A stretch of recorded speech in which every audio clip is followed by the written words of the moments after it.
That makes a ghost town a ghost town? Is it the fact that there's no buildings or no businesses, no people, no horses, no vehicles? Well, you know, Bannerman, Manitoba, which is located about 16 miles southwest of Killarney, is as close to that definition as you can find. But it still has one resident, so it does not fully classify as a ghost town. Bannerman became a ghost town with the tearing up of the railway, and to this day it has heritage that people cherish. It took faith, hope, perseverance, and sacrifices, and a lot of hard work by our pioneers, and this will not be forgotten. Susan Bartley was looking through her mother's papers and found this letter that the late Bernice Blixhaven wrote. It is unknown to the family why this history was documented, but it has been given to us to share. Bannerman, ghost town. In 1904, the Great Northern Railroad came from Devil's Lake, North Dakota, across the Canadian-American border to Brandon, Manitoba. Where it crossed the border into Manitoba, a town, Bannerman, was started. The station was built and a platform and a loading ramp west of the station. There were two spur lines, one by the loading ramp and one on the east side or back of the station. The telegraph poles went along the track. The depot agent lived in the north end of the station, and the freight shed was in the center, and the customs was on the south end. The hotel was built by Jean Coder, and after 1904 sold to Pete Campbell, and later to Elizabeth Cook. Quite an impressive two-story building. The general store was built by Fred Martineau, sold to Irwin Turner and Clayton Coder, and in 1923 to Thomas Blixhaven. There was a livery stable and a manse, and later a pool hall and a barber shop, a butcher shop. The quarantine barn, which was a large one, was at the north end of the station and had corrals around it. The water tank for the train was also north of the station. Large, flat sandstones were brought from Minnesota to set the tank stands on. The McGab elevator was on a side track south of the station. The detention house was on the main line south of the station. There was 6 section men in the winter and 8 in the summer. And even the circus came through on the train, stopping here to water and feed the animals. At this time, the town had about 250 residences.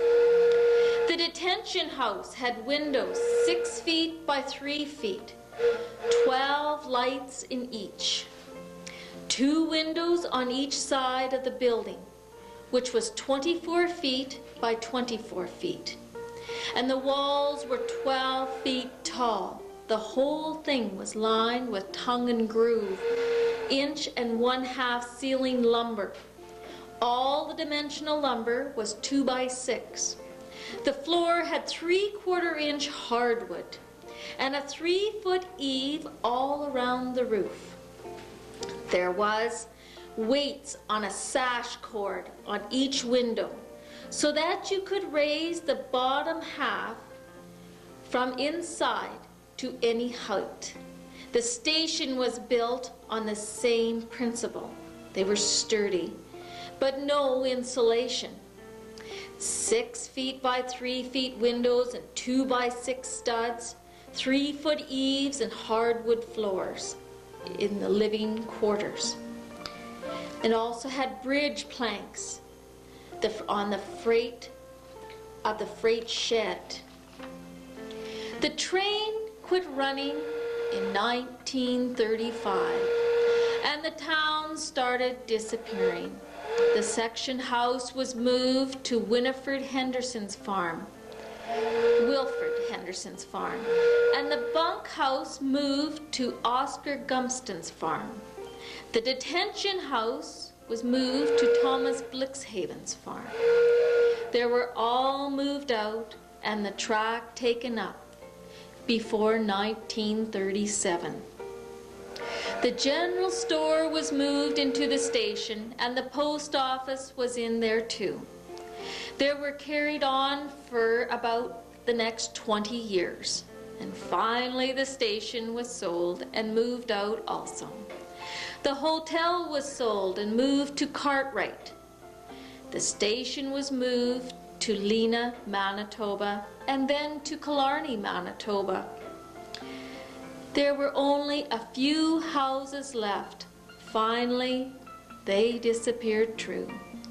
Yours truly, Bernice Blixhaven. Please join us on our journey to rediscover the town of Bannerman.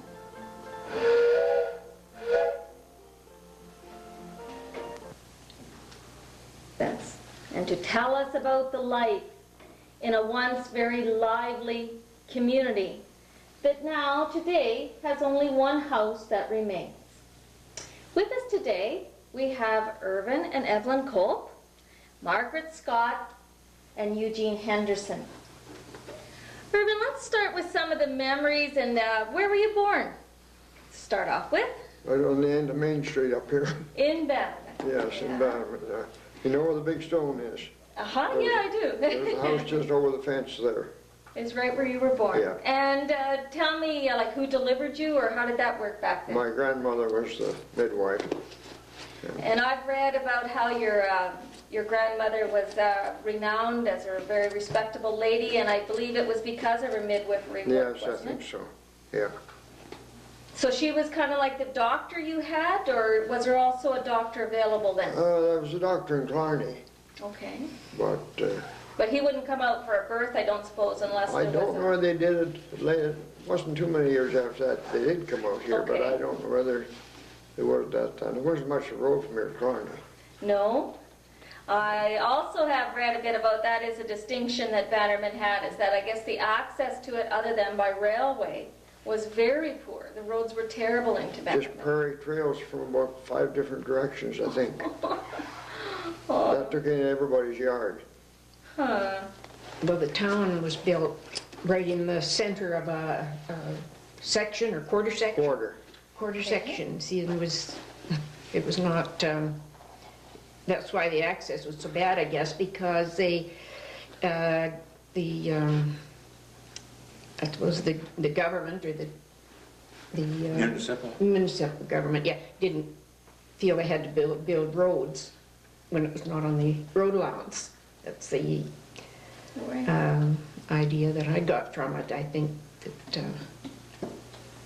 So you were born there, Irvin, and spent most of your growing up years there then? No, all my growing up years was around Bannerman, but not in Bannerman necessarily. Okay. And Evelyn, tell me, how is your history associated with Bannerman? Well, I lived in Bannerman only one winter. My family lived in Bannerman. And my grandfather, great-grandfather, and Margaret's great-grandfather as well, cousins, was the first postmaster in Bannerman.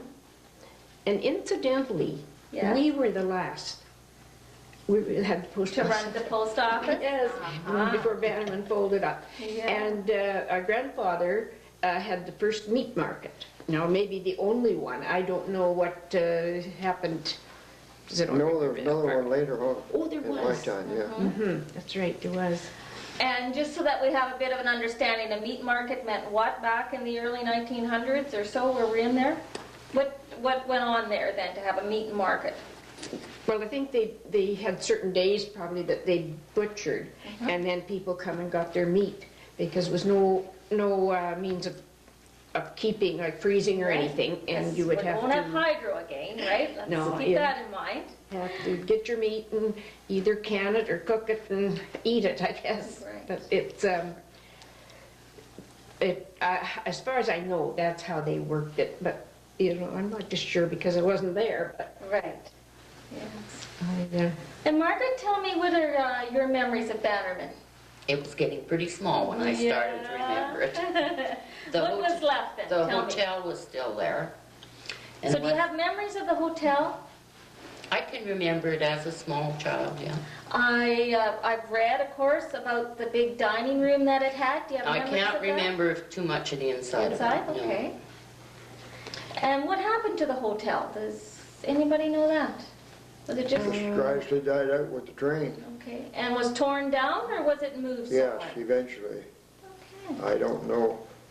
Did anybody move it out of here? Or did it just tear it down? Moved out in pieces. Yeah, that's what I thought. Yeah, it'd be too big probably to move. So why did you go to Bannerman as, why did your parents go there, I guess is what I'm My asking. father was raised there, in the district. Yeah. Okay, and he was farming then? Yeah. hmm Okay. So did you go to school up there then? I went as to a child? Henderson School, yeah. Okay. Eugene, tell me about your memories of Bannerman. Where did they begin? 4th of February, 1930. Another one born there, I take it. Yes, Same place Urban was? Yeah, well, I was a mile south of them. I was in the suburbs. Okay. But But a anyway, midwife delivered you again? yes, and I don't know. It wasn't His grandmother?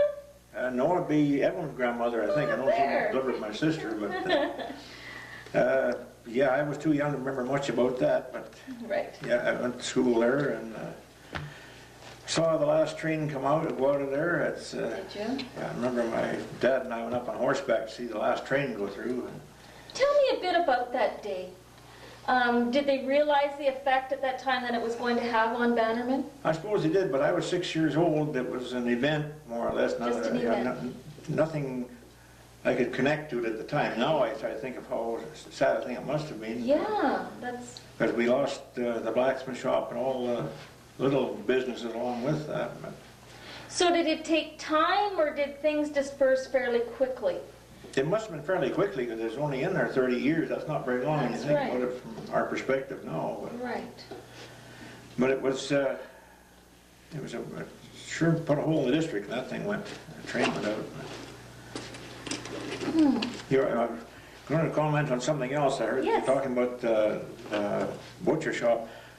In later years, they had what they called the beef ring. Everybody that belonged to that would donate an animal, and that took the place of refrigeration because they were getting their fresh meat. I think it was Jasper's, wasn't it, that Yeah. ran that one? Yeah. And they'd come to your place and get a cow this week and butcher it, and then everybody got a piece of that, and then next week they go to Irvin's and they called it the beef ring. And I read about that and I didn't understand what it meant. yeah, it was sort of a co-op, you might say, in its origin. Yeah. Yeah. It So was that was an excellent idea, of course, It because was. with no refrigeration means that's the way that everybody had fresh meat then. That's right, yeah. Huh. Well, I guess you used ice, right? Wasn't that if you had a spot dug out with ice in it, it would keep things cold for a Oh, while? yes, yeah. But it wasn't everybody that had one of those either. And but the beef ring was quite a prominent thing there at one time. Bannerman had a lot of businesses. Irwin, why would that be? Like, there must be 20 different businesses that came out of there. Well, I'd imagine any business there is today, only they're all different. Like we had a garage here, and blacksmith shop, and pool room, and a butcher shop, which was another one beside the hotel. There's two fellas run that. Before it went to the beef ring. Livery barn? Yeah. Livery barn, yeah. And just for helping younger people to understand, what does a livery barn mean? What went on in a livery barn? Well, just, there was a place you could put your horses in when you came to town. And Because we're not into automobiles yet, right, no, and they usually had I see by that paper that Mr. Cook always had a livery team. Well, now I know for either 2 or 3 years, my dad had a livery team here. And what do you mean by a livery team? Well, someone wanted to go anyplace. It's a They called taxi. him, same as a taxi. Yeah. And when the travelers come in by train from Winnipeg or Brandon, and then he took them. He had a little team of Broncos that make a lot of miles. And I believe Irvin did also the livery team, did not, like if a doctor was needed in the district, they would go and meet the doctor. Yeah. Change horses somewhere along the road and one thing and another. I can remember one time in particular when we came home, we'd been to St. John and come home, and there's 3 people there waiting, one to go to a dance. So he had supper and fed the team, and then they went over in the hills, across the line to a dance. But that's a little liberty and multitude, they could be going anytime. Yeah, it was like Same as a taxi today. It was like a taxi, yeah. Yeah. Or Davis rented a car. Yeah. Davis But rented Mr. team. Cook had it for a while now. My dad was good friends of Mr. Cook's, so he might have been helping him too, or vice versa, but I know. I think they assisted in freight, carrying freight too from the station to, Yeah. well, the store, for instance. The first freight I remember being hauled from the train was with horses. Then it went to a big Because truck. coal came in, or what kind of things came in by freight? Well, coal, as you say, one thing, farmers hauled that themselves. Okay. I suppose somebody here in Bannerman probably ordered it. I just remember the people from the prairie coming in for. Why do you think the site was chosen for Bannerman? What were the advantage of the very beginning? Why would they, out of everywhere you could go, why would you have chosen that spot? I don't know, maybe the railroad did it, I don't. Yes, because St. John was directly Yeah. southeast of us there, and there's going through the. St. John was about the same distance from the border too, I believe. Yeah. And there's a customs there and a customs here. Bannerman was a port of entry. In This fact, is the I first think, port of entry west of Emerson. Emerson? Emerson. So that's really important to remember, that's one of the reasons probably why this town Yeah. boomed to the way it And did, then, right? that's why we had a policeman here, and then we had a custom officer and a station agent, and, Detention. Yeah, Jail, you wanna call detention it? yeah, house. yeah. I've read a little bit about that. Does anyone have memories of the detention house? Yeah, I spent Yes, the I night in do. it. Yeah. Did you? Does Evelyn know about this? No, I never told her. We had smallpox, and Oh. the doctor came out and quarantined us. Yes. And then Evelyn's aunt wanted to go to a dance, and she didn't know that we had smallpox, so she left home and come over to our place and run right into it. She didn't get going to the dance, so we were all put in the jail for the night. That's why I only They started being in accommodated there. their Okay. house. But the detention house and a jail, those are two different things, aren't they? Or am Yeah, I think mistaken? so.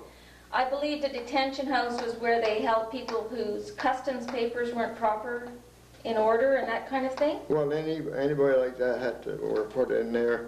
I only remember the one couple, Okay. really, that eloped, and their parents found out that Uh-oh. they were on the Great Northern, so they wired the station here, and the police Oh. took them off here and put them in detention house.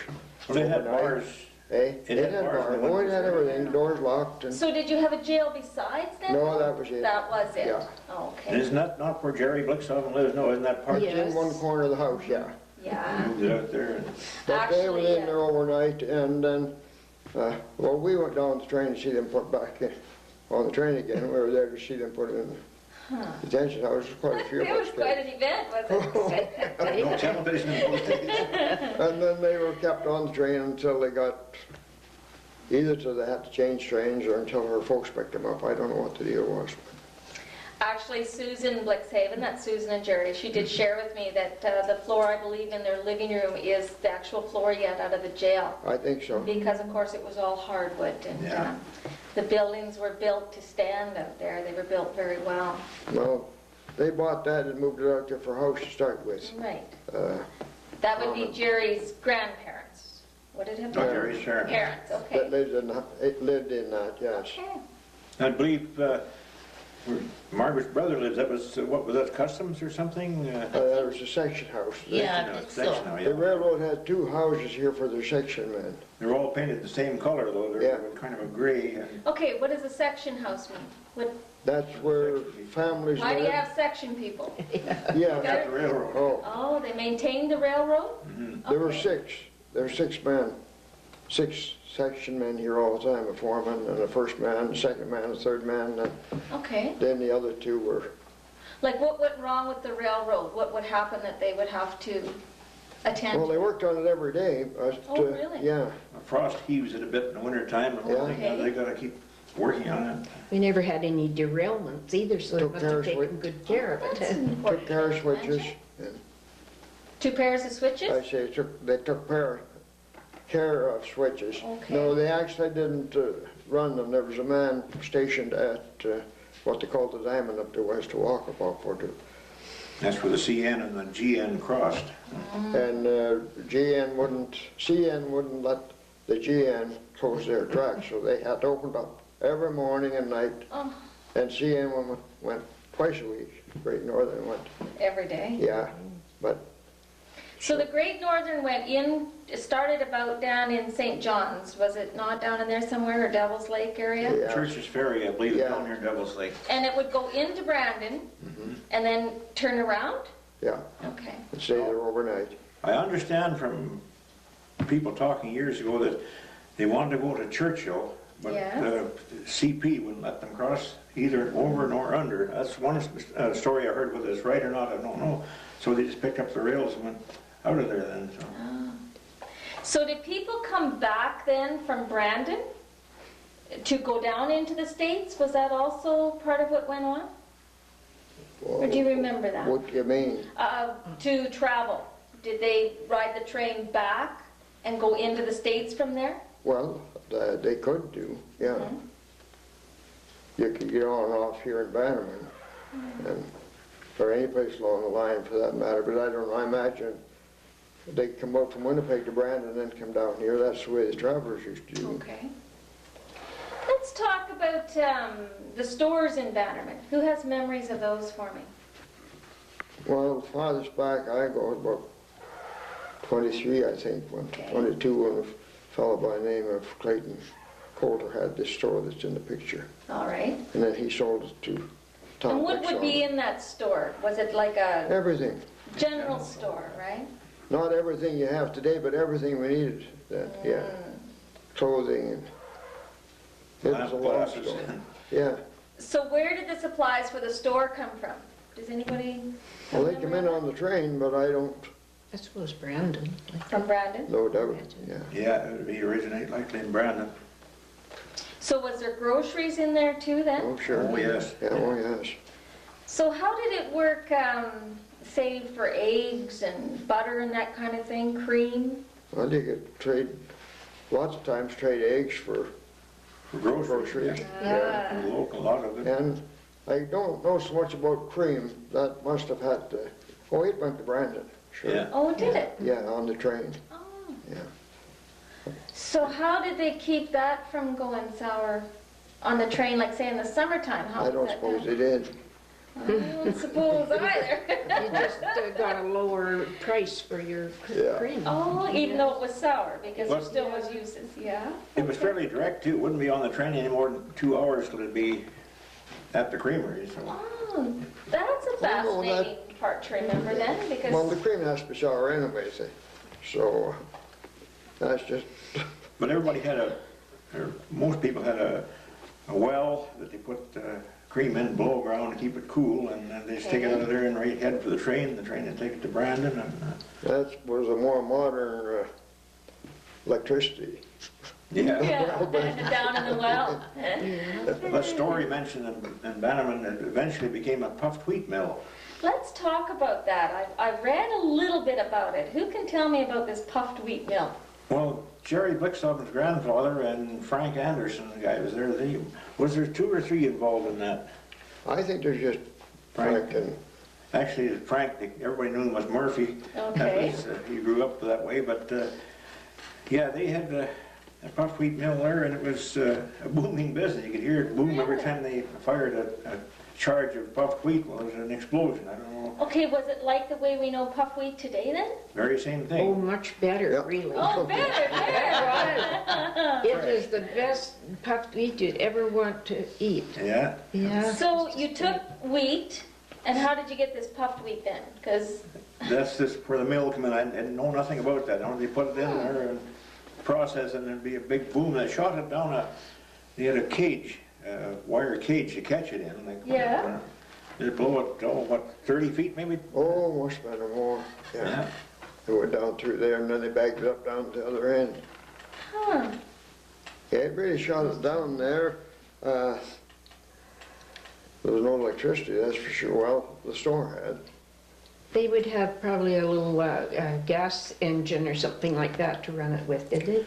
Yeah, I think likely it was air pressure that blew it too, like, Yeah, because they had a so where compressor. would this idea have come from, I wonder? Like, I have no idea. Probably from some traveler or something. Yeah. The travelers used to come to that store on a regular basis, and they I bring don't think it lasted very long though, did it? a couple of years maybe. Yeah. Yeah. They- That, I think everything was all right, only I don't think the 2 operators got along too well. oh, a little political stuff involved in here. Another thing, promotion wasn't then what it is today. Like today, if you got a product, you get out there and push it. In those days, you kind of waited for them to come to you. And Huh. Anybody know where that puff wheat machine went? I don't know where it came from, nor where it went to. No, Did you? where it went. Yeah. No. But you've all had some of the puff wheat that Oh, is yes. Oh, produced? yes, Huh. yeah. Very good. Was it sold, say, into Brandon and Winnipeg then too? Was it a big enough operation for that? I don't know. I wouldn't be, That's why I say their promotion wasn't great in those days, so probably Okay. didn't get pushed out the way it should have done, like spread out to the, I do know some went to Deloraine, but that's the only place that yeah. I know of that. Okay. I don't even remember the brand name they had on, do you? No, I don't. That wasn't important those days, the product was important, not the name. Any other memories? Does anyone have memories of the hotel? I understand it was quite a fascinating place. I remember being there with the lady that owned the hotel with her grandchildren, and we used to play in there and go partway upstairs, and she always told them kind of ghosty stories, and they were afraid to go upstairs, so we used to see who could get the farthest upstairs without getting scared. That's about all I remember of it. You know, at that time it was not used as a hotel or anything like in my memory. I don't, so far back as I can remember, it wasn't used as a hotel, but she lived there. Okay. And I've read a little bit about how Prohibition affected Bannerman, and one of the things then was that its bar shut down and there was a dance hall then put there. Did any of you have the opportunity to maybe have attended a dance there or have memories of that? Oh, sure, we yes, used to go to the we dances there. used to go, Yeah. yeah. The old store eventually was a dance. The old store was Yeah. dance hall, and there was a dance hall in Bannerman to start with before we used Evan's brother had it, Eldon Hannah. Because in the winter time, how was time passed? Because we've already talked about the roads were very poor during the summertime. So I don't suppose in the wintertime you really went too far. Well, they were good in the wintertime because there's snow. Yeah, they're very good too. The sleighs all went from my place to your place to Irvin's. I mean, they're all connected in sort of a network. And, Right. and there's a lot of card games and, school played a big part in dances and one thing and another. Okay, let's talk about the school a bit. I've had a little trouble through my research figuring that just quite out. When we talked earlier about the Henderson School, at one point the enrollment was so large that it outgrew Henderson School, right? Okay, so what happened then? You went to the church in Bannerman, didn't you? Yeah. I never got to that. They just had, what was it, up to grade 3? Did you get the banner to the No, Margaret? no. No, She was, but I can remember hearing Dad talk about Yeah, they just took they had to split the up to school. grade 3. Yeah, there was too many for the school up there. So who went to the church in Bannerman? From grade 1 to grade 3 or grade 4, you know, Gene? No, I don't remember. I know missed I it. didn't get there, but it was kind of a nuisance. My younger brother went, Right. and we got as far as school. We came from the west, and then we dropped him off, and he had to come on into Bannerman by himself. So even though research tells me that in the booming years of Bannerman it had a population of about 250 people, Yeah, it did have. that still wasn't enough to maintain their own school then. They used the No. Henderson School really, That's right, not within the Well, boundary. it always was the Bannerman school, like. Oh, okay. Yeah, it was- Even though it wasn't in the town, it was considered to be Bannerman School then? Yeah. Yeah, there's quite a few towns that way. The way the Okay. school districts are set up too, Art Green lived just on the corner of Bannerman, but he went to Victoria Lake School. He had it was kind of an odd thing that he had to go way further than he would have had to come to our school. But Okay. But Walkapaw never had a school, and neither did Desford. They're out in the country, same as, Okay. and I suppose other towns too. What about the church in Bannerman? Who has memories of that for me? Oh, well, the church was there for, I don't know when it was first built, Anybody have memories before of that? my time, but I remember one of the preachers they had there, I believe his name was Kosnick. Is that right? yeah, And he had a motorcycle. yeah, that was later on. that was McKillum. Oh, I couldn't His believe it. name. I was only small at the time. He caught up my mother and I on the road and he gave us a ride in that sidecar. I can still remember the air going by. Well, I know I attended church there. Okay. With my mother, sometimes we'd walk, and it was over 3 miles, and we'd walk down there. And I Sunday was morning. baptized in that church. Well, the Oh, very first few interesting. preachers there had 4-legged cars. Oh, did they? The most dependable kind. I remember 2 different horse outfits that they had here. I know it belonged to the minister, or it belonged to, I don't know. your dad traded horses with the minister one time. Yeah. There. Keep him Aaron, from do you- swearing, I think. The horse, your dad got him so lazy that, Do you have any one memory that stands out in regards to Bannerman? Something that when you think of Bannerman that comes into your mind right away? You spent a lot of years there. A good Yeah. part of your life has been there. yeah, a lot of, we were sort of gypsies, I think. We Yeah. moved into Bannerman several times. You just couldn't get away from there. One of the things I remember, one of my best friends, Raymond Big, he's dead now, but his mother and dad had a milk cow, and they bottled milk, and it was Raymond's job, Raymond and his twin brother Russell, to take the milk down and deliver it in Bannerman, different places. Oh, Yeah, how was it delivered? by hand, yeah. With a horse and a milk wagon, so to speak? No, I or think they each had a cart, That they just carry carried? the bottles along. They weren't too impressed with it, remember that. But Yeah. of course, they're only about 12 years old at the time, but Evelyn, what stands out in your mind about your years in Bannerman? Oh, I think, I don't know just what would stand out in particular, but it always seemed like there was good times there, you know, you'd go, they had the Christmas concert in the church, and that was always something away from the school. That was something different. It was a lot farther to travel, but, and I remember, Jean mentioned Raymond Vague, his sister, the older sister, was one of my best friends ever, and we used to, you know, go to things together, but otherwise I don't, you know, I was a bit young to remember too much when we lived there. It was, I remember them having a ball diamond and a slough just beyond it. And a good hitter would get that ball out to the water. Never forgot that. I never. And that had to be a home run. Oh, yes. You stand there and ponder, should I go for it or not? Yeah. And Margaret, even though you were young, what is a memory that, say, you have of Bannerman? That was our main place to go and get groceries. Yeah, and mail. another thing, we used to have picnics. Oh. And every summer there would be a big picnic, and that was really enjoyable. The kids would have be able to race. Maybe you'd make a nickel and be able to get yourself an ice cream cone or a chocolate bar. But the picnics were a highlight, I think. Yeah. Summer. The ball diamond, like, wasn't strictly Bannerman.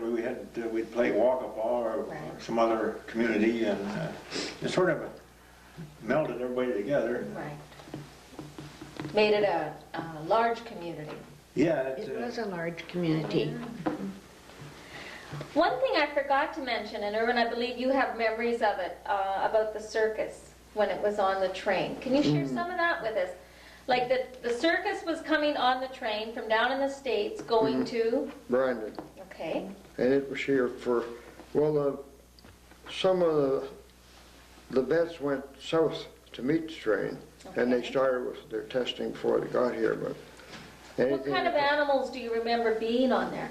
Well, an elephant was kind of exciting. I bet it was. And Still monkeys. is today. And I don't know, the whole thing, we just, you know, as kids, we were just so excited, and you're out there for all night, because I see someplace where it said 2 hours, no. It was far more than 2 hours, but because that was a long once we got to Bannerman, the train stopped there, right? Pardon? The train would stop at Bannerman with the circus on it? Oh, it had to, yes. Right. Yeah. And they would water animals and feed them, maybe? And we had the quarantine barn there. It's such a, Oh, so yes, that's something had else we didn't talk about. anything that's, oh, the quarantine barn, yeah, it was, we had a government vet here all the time, too. Or there, I should say. I forget where I'm at every little while. Yeah. And then there were several there the night the circus train went through. I don't know why it went through at night, but it seemed to be planned that way. Oh. And as I said, it was dark at night then. It's not like it is now. But I seen it, several different people, immigrants come through. And they had to stay here for, well, one family stayed here for 2 weeks. I don't know what the trouble was. Stayed in a tent. Oh. But the vet was kept there all the time for people going checking through. animals. Yeah. So did they have their own box cars for the train, or? I suppose they had their name on a lot of them, but I don't know if they had their own train or just advertising. Okay. Yeah. Very good. Does anyone know why Bannerman was named Bannerman? After the call of Bannerman, wasn't it? Yes, the first, so I'm told, the first baby that was born in Bannerman was born to people by that name. He was Harry Todd Bannerman. Or was it the other way around? Was a baby named for Bannerman? That I can't tell you, but it was something in that that line. I remember my mother telling us. Harry Bannerman Todd. Harry Bannerman Todd. That was it. There.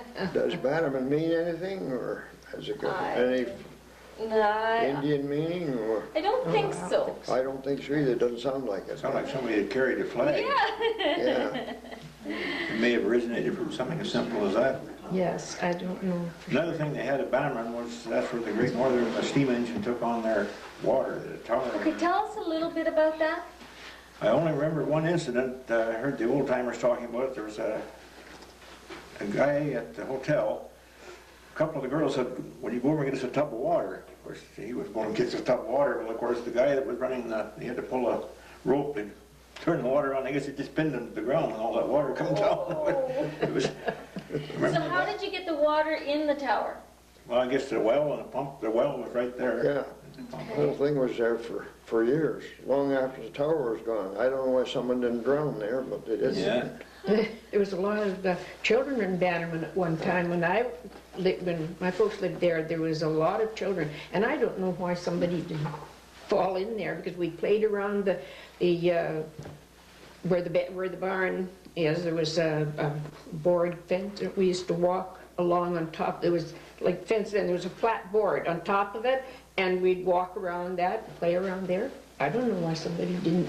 Well, there was another thing when they tore the elevator down and it had a steel pit in it, and they brought that up on level ground and filled with water, and Peter Hildebrand almost drowned in that. They had quite a time. Somebody got him out, but they said he was in bad shape and they got him out. Huh. I see Vinny just came in.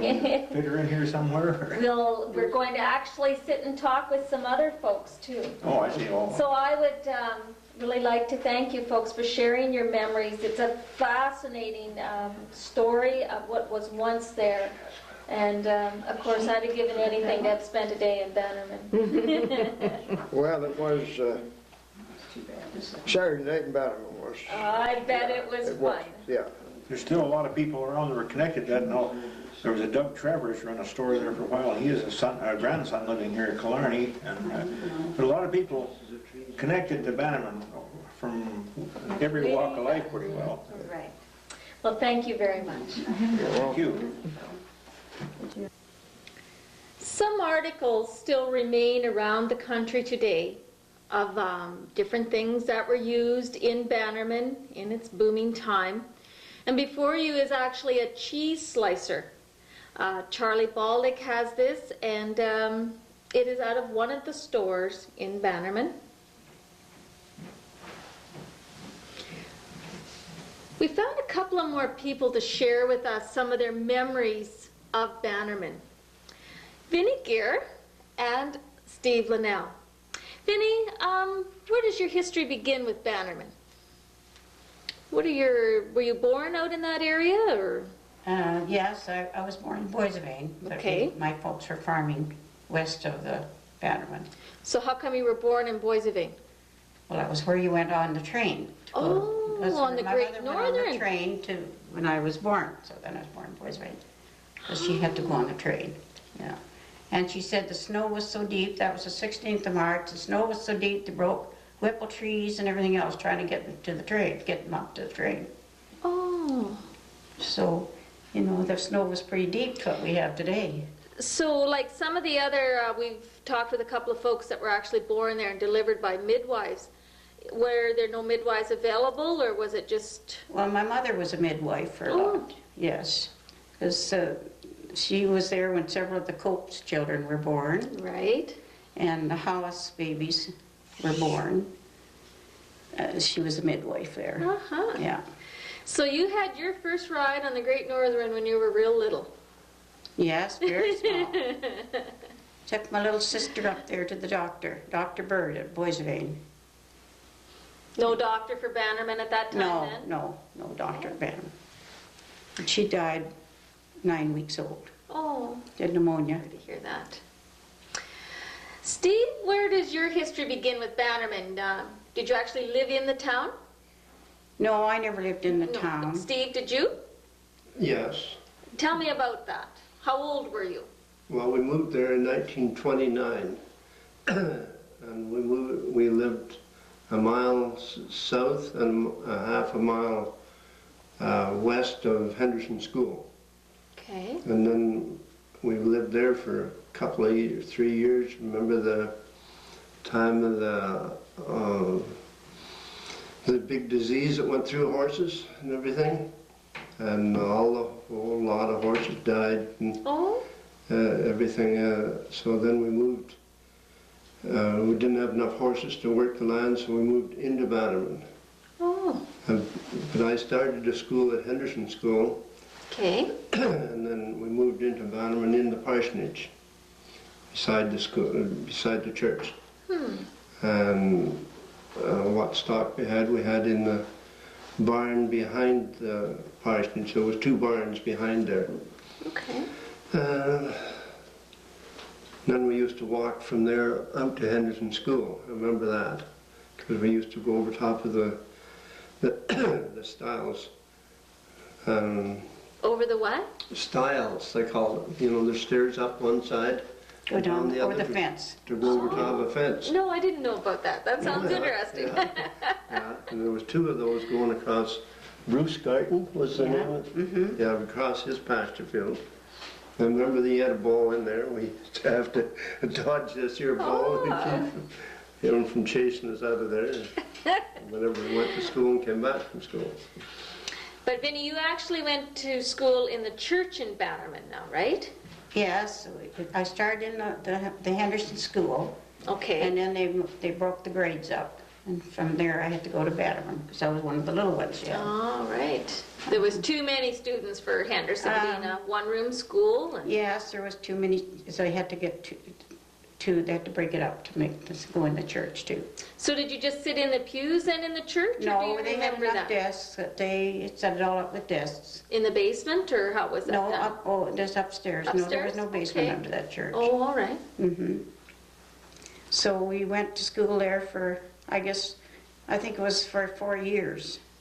Anyway, till we got out of grade 4. I don't remember how long, but it was open for 4 years there, I guess. Okay. And, Steve, do you have memories of the Great Northern? Do you remember seeing that train? Oh yes, I remember seeing it, but I was pretty small, so I don't remember too much about it. But I remember all the buildings, the church, or the big hotel, and the stockyards, and everything that was there. Okay, why did they have to have stockyards? Well, because all the cattle and horses, any animals that came from across the line had to be tested for I don't know what. So they had to be held over there for, I don't know, so many days before they could come on. Like you had to hold them for, I don't know, because maybe it a was week. the main port, you see. Yeah. It was the first ones west of the Emerson. Emerson, yeah. So it, that's kind of what kept it thriving though Yes, too, was the fact yes. that it was so far from another Yes, port, right? that's right. What about some memories of the hotel? Well, I really don't know any. Remember them? I just remember the Mrs. Cook Yeah? ran it, but that's all I really do remember about it. It's Yeah. like I was. Well, I was related to Mrs. Cook's daughter. She was my aunt. And later years we'd have a Christmas party there. And of course we had this great big hall to play in, and they always sent us out there so it wouldn't be so noisy. So we had some really good times. So the hall was part of the hotel? Yeah, it was the bar room at one time. Okay. And then they ended it into a dance hall in later years. And just to help a different generation to understand, like Prohibition played a bit of a part in some of the settling and liquor trade around Bannerman. What does Prohibition mean? Steve, can you answer that? Oh, it's Not for the, really. well, it was bootlegging across through, you know, back and forth. You know, there was some bootlegging done. Because what Americans was, it was in the United States were dry, and in Canada it was So you open. weren't allowed to have liquor? Is that Not what? from the States, Okay. no. And that's some things that happened there, that they had it in this hotel, and it caused a little friction there. Yeah. Because being so close to the border once Yeah, again. well, they had, my husband tells me, because he knew by Bob Gear, the station, that the train men, they come down in just suits, and here there were officers. And they went over to the hotel to get their meals and a drink, and of course that's where they found this liquor. Oh. Yeah. So people actually had stills then, or how did they produce this liquor? No, I think it actually came even to the States. I think it actually came from Brandon Okay, or Winnipeg, all right. because And some of the research I've read, like, it wasn't thought of in a bad manner in a sense, because some people actually used that as a form of making a living at that time. Yes, Because they did. It must have Yeah. been hard. yes, they did. I think it was some of it done for that way. I remember when I was a girl, the road come right up by our house, and there was somebody that was smuggling something, liquor, Okay. and went sailing through and right through our gate. And there was, pretty soon along came the police. Now, I was just a pretty little girl then. I wasn't pretty, but I mean, I was a little wee girl. And they were chasing, they said, "Did you see a car go through?" And my dad said it went through there a while ago, and away it went. Then they run this car in the lake. Oh! And so that's how they got away, and then the police didn't find them. So they had to haul this car out of the lake the next day. But it made for some excitement out in that area. Well, yes, it did. If they hadn't had to come right by our door, like, you wouldn't have noticed them, you know, but they had to come right up by, that's where the road was. Right. Yeah. Mm-hmm. So do you have memories of the railroad station at all? Because it stayed for quite a while, I believe, in that community, right? Yes, when we were in Bannerman, there was several boxcars up the railroad tracks, and the boys from the school used to get on those cars and run along the top of them, you know, and they were playing the boxcars. Pretty soon they had to stop all that, you know. And then we used to run around the station platform. It was a nice big platform, you know. And so Don Gear, or my husband's dad, Bob Gear, he would come out and say, "You've got to be quiet because I can't get the wires," you know. He couldn't get For the telegraph? Yeah, telegraph come through. So No he'd send us off there. Pretty soon they made a certain length, certain distance from the church where we could play, and we had to stay in that area because we were all over the town. You know? Do you happen to have any memories of this puffed wheat factory that I've been learning about? Yes. No, you don't remember that, Steve? When Blix Really? Evans moved out of the store, yeah, they made the puffed wheat machine there. And it really made a bang noise when they popped, you know. And that was when the kernel of wheat? Yes. They Popped? Yeah. Huh. Yeah. And Mr. Blixhaven run that, Tom Blixhaven run that for quite a while. And then Frank Anderson took over after that for a while. So, like, I know you make puffed wheat cake, but what else was done with this puffed Oh, wheat? you eat it like cereal. Cereal, okay, Yeah. sure. And you'd buy it in sacks, like green sacks, you know. Oh. Yeah. Because we thought it was great because we were always having a handful of it when we were kids. So it was like a treat almost, Yeah, it eh? was. It was a treat. Yeah. Huh. Do you remember any of the businesses, Steve, that were in the town when you were a young lad? I remember the blacksmith shop used to be on the opposite side of the street as the hotel. And livery barn used to be right behind the hotel. Like, Yeah, that was owned by Cooks too. Yeah. Mm-hmm. At the end. And what went on, just to help us understand history, what went on in a blacksmith shop? Well, like they used to pound out shears and Make slave runners. Oh, yeah, true. Make all repair parts for The machinery and that Yeah. kind of thing? Mm-hmm. Horses and things. Yeah. Horse-drawn machinery. What other businesses do you remember? What about a store? You got any memories of a store? I just have remembrance of Tom Blixhaven in the store. Well, he turned the station into a store too, didn't he? Yeah, later on, yeah. Turned the station into the store. Yeah. Yeah. So did they have that big white building that I've saw pictures of that was a store? Is that what you mean first? And then they went into the station house later? Yes, they had a long building for store. And it was a good store because you could buy everything there, you know. Right from harness to cookies and all. So, there. yeah. I hadn't It thought was a about good general store. Yeah. Yeah, because I know my mother and dad bought a gramophone from them there. They had all different stuff, Oh. you know, like that. Anything else you can remember they bought? Nose screens like horses, nose screens, collars, and harness of every kind, and there was a good general store. When you called it a general store, they had everything. Yeah. Right. And then in the back, I think that when Mrs. Blickstaven was there, they had somebody come in and teach music lessons Oh. in the back, in their house.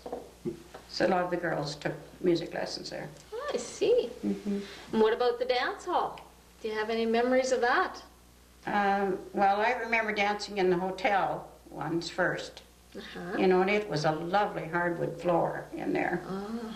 And a nice big space. So we danced a lot in there. And then they had one end of the station for quite a while where Don's dad was a station agent there, and they had a big room there, the waiting room, that they'd have dances in there too. Okay. What years was this? I don't know, I was a teenager, I guess. Like, To be going to a dance, that'd be, see, I was only age 7, you were, maybe 8 when I I left remember, it. Stephen, when you started school at Arlington. Oh, that's Yes, interesting. I remember that. And did he want to go? I don't know, I think he did. He did all right. I remember they used to drive us to school, the team in Stoneboat. Yeah. Ah, yeah. We always drove a cutter or a buggy, because we were Cullowys. We were about 4 miles from Bannerman, also 4 miles from Wacapaw. So we shopped a lot at Wacapaw. Oh, did you too? Yeah. Uh-huh. So, then we had to take our cream to Bannerman to ship on the train. Oh, right. I've learned a little bit about that I Yeah. hadn't thought of. Mm-hmm. So, Steve, you say the horses died or that you didn't have enough to continue on farming. What did your folks do then when you lived in Bannerman? Well, sorry, my father died when I was only about less than 3, and so I don't remember my father. We lived with my grandfather and grandmother, Okay. and that's In Bannerman? well, we lived out on the farm, and Okay. then we lived right with them. We My lived in the mother, parsonage, didn't yeah, we? my mother didn't have anything, so they kind of lived together and worked together and whatever they could find to do, I guess. Fine to do. Yeah. Tough times, I suppose, in a lot of He ways, too. had, his grandmother had CGIT there. Yeah. In there, so us Did she? girls would go to that, you know. I learned to knit and lots of things. So when you lived in the parsonage, was your grandfather a minister then? No, You just no. got to live in that house? Just got to, to live in that house, and because it was it was empty, I guess, and they got to live in it. I don't know how long we lived there. I can't remember. It couldn't have been over a year or 2, and then we moved to Cartwright. I remember we loaded up a cow and 2 calves in a sleigh box, or in a wagon box, and either my grandfather or I was only 8. I'd be 8, I guess, coming 8. And either one of or the other of us walked from there to Cartwright behind, because we led other cattle beside it, Oh, okay. beside the wagon box. I forget how long it took us, but we must have made it in one day, because like we didn't no facilities to camp out or anything. Right. And why did you go to Cartwright? What was Because my mother owned a house in Cartwright, and there was some place to live, I guess. Okay. At that time, it was 1932, and there wasn't much. Just the beginning of the dirty 30s. Yeah. And Joe Hodgins and Dorothy lived in that manse after that. Oh, did they? Yes, yeah. Oh. Yes. And then Dorothy said, I was just talking to her the other day, she just had her 90th birthday, and I was talking to her, and she said that once a train went out and that, she said, and the custom office moved out, they moved to Lena. Okay. But they lived in that house, parsonage.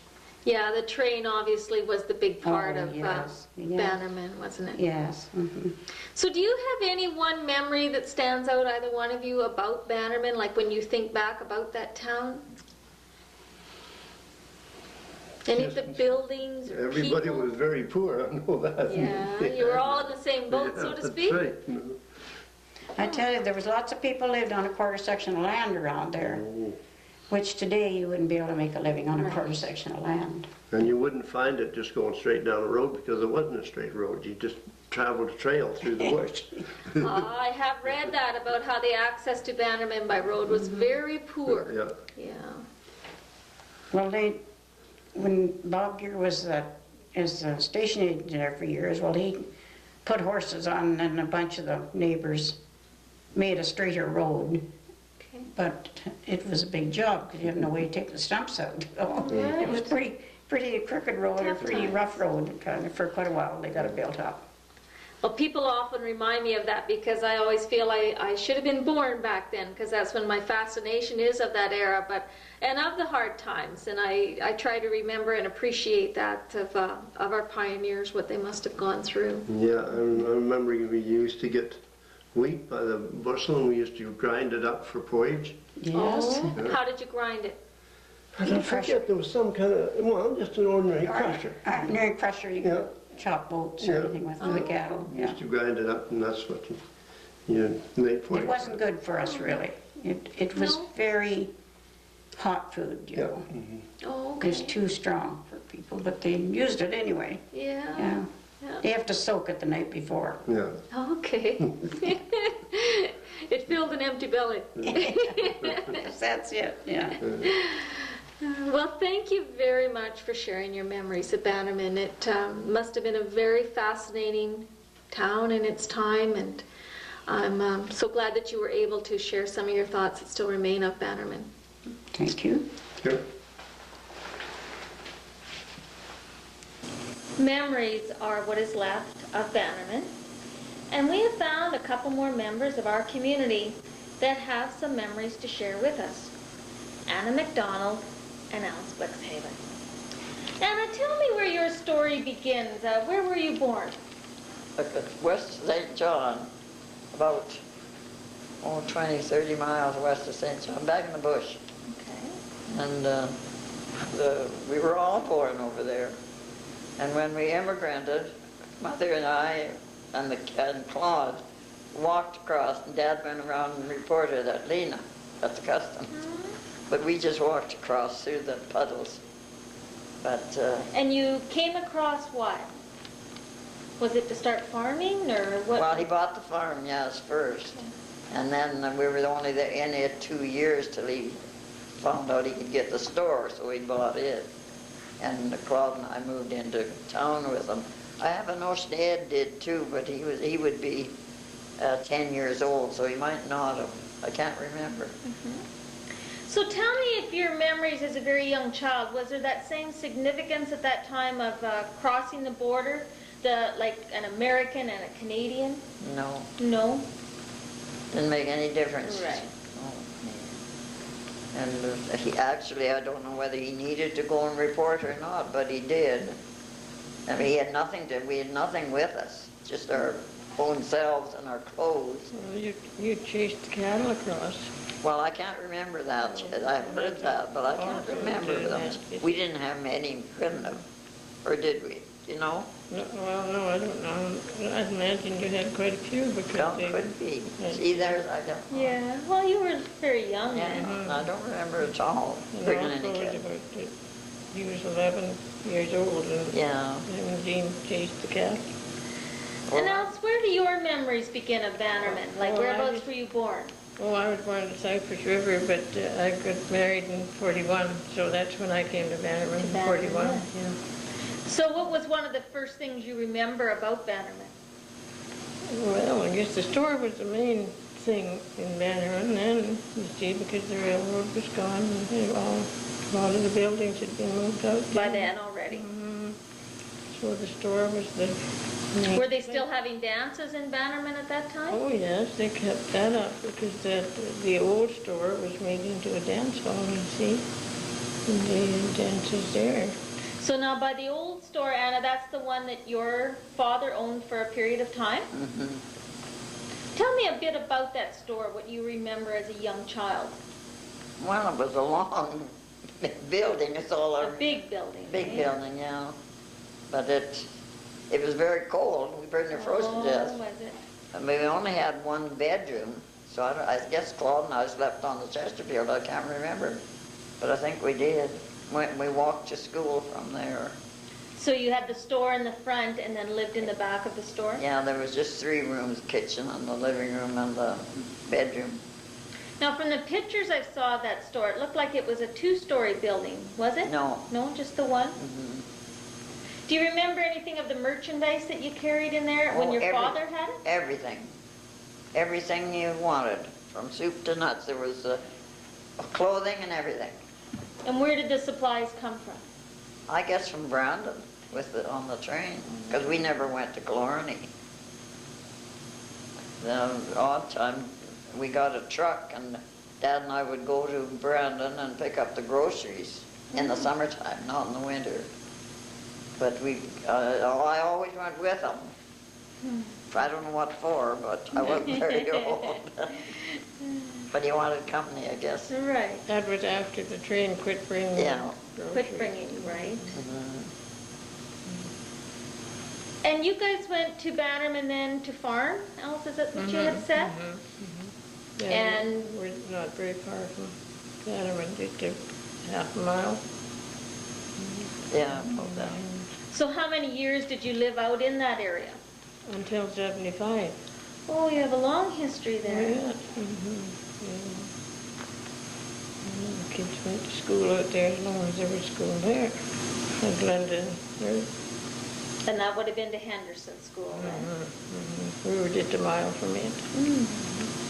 And That's Anna, right. you went to Henderson School, didn't you? Started there when I was 6, and I went there till grade 7, and then in grade 8 I went across the line. My sister was teaching across, so I went with her and took my grade 8, and then the next year I went to Fargo. So I really... So like each day, or you stayed over there with your sister, did you? Like to go to grade, school? we lived together over there while she was teaching. And then she always came home. She taught for 5 years. She always came home in the summer and kept house for the boys. That was out on the farm at Bannerman? So then I'd move out there with her. I could hardly wait till she got there, you know. Yeah.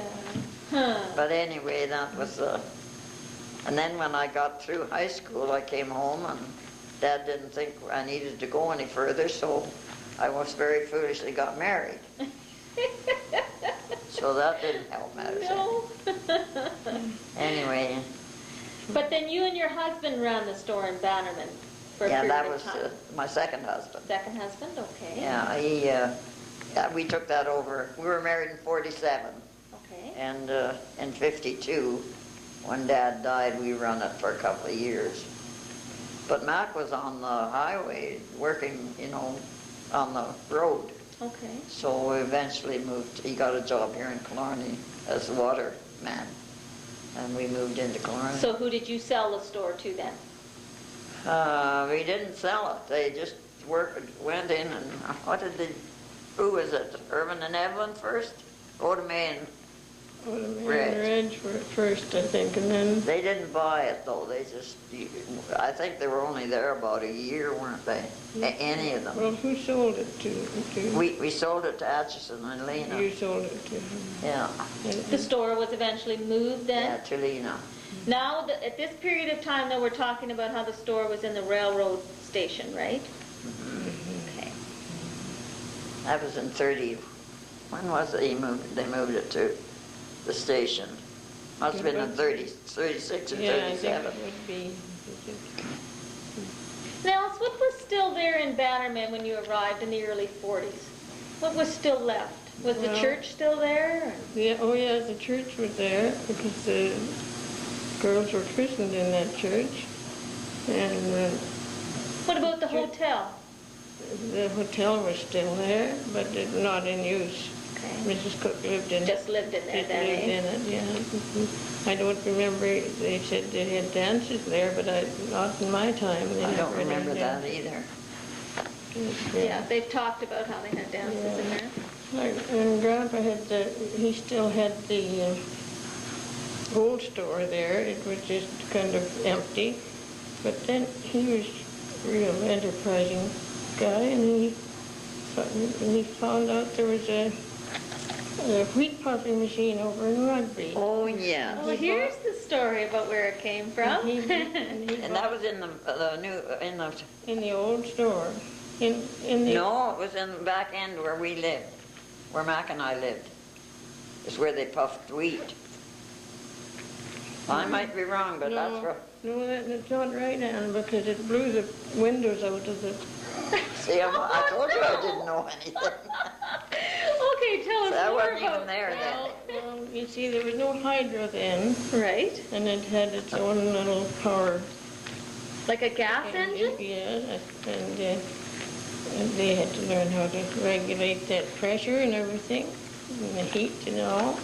So is that how you believe the wheat was puffed, was by heat, or was it not water, or? Oh, well, oil, and they put in so much wheat, did they? so a little bit of oil and a little bit of salt, and then put the pressure on, and the one time they didn't have the pressure regulated right, so it blew out the windows.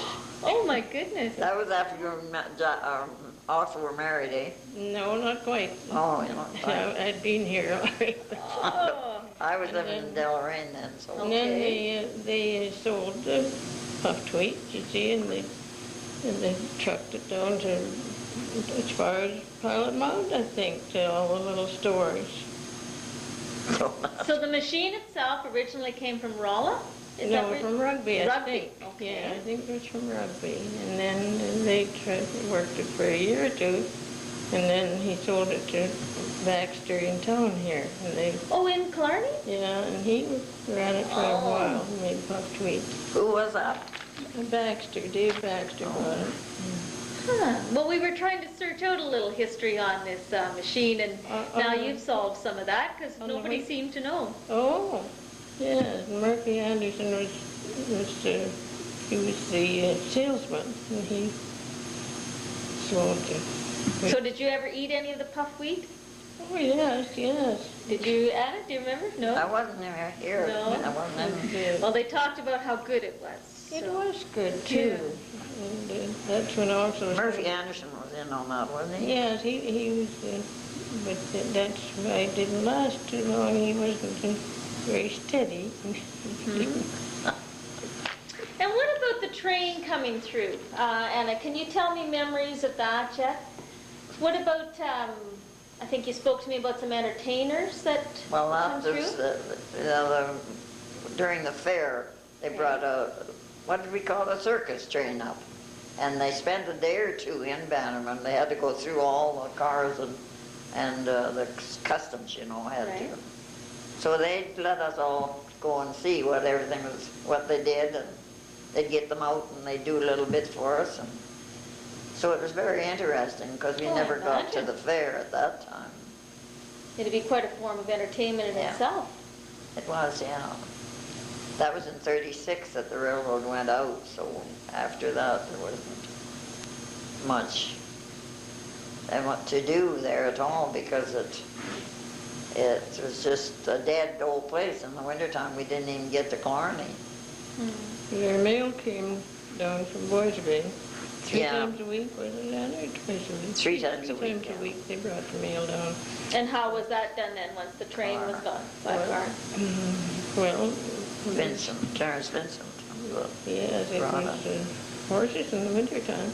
Oh, true. So why was it Boys Vein instead of Killarney? I don't know why that was, do you know, Anna? I don't Well, know. they brought it to, Maybe because the they Great brought- Northern went through and they just, they brought it to Desperate and Walkapon, Bannerman, didn't they? So when you picked your mail up at the store, did everybody have their own box, somewhat like the same way we do today then? Locked box, where you had keys? no, they had to ask for their mail. Okay. But there were boxes, and one was boxes.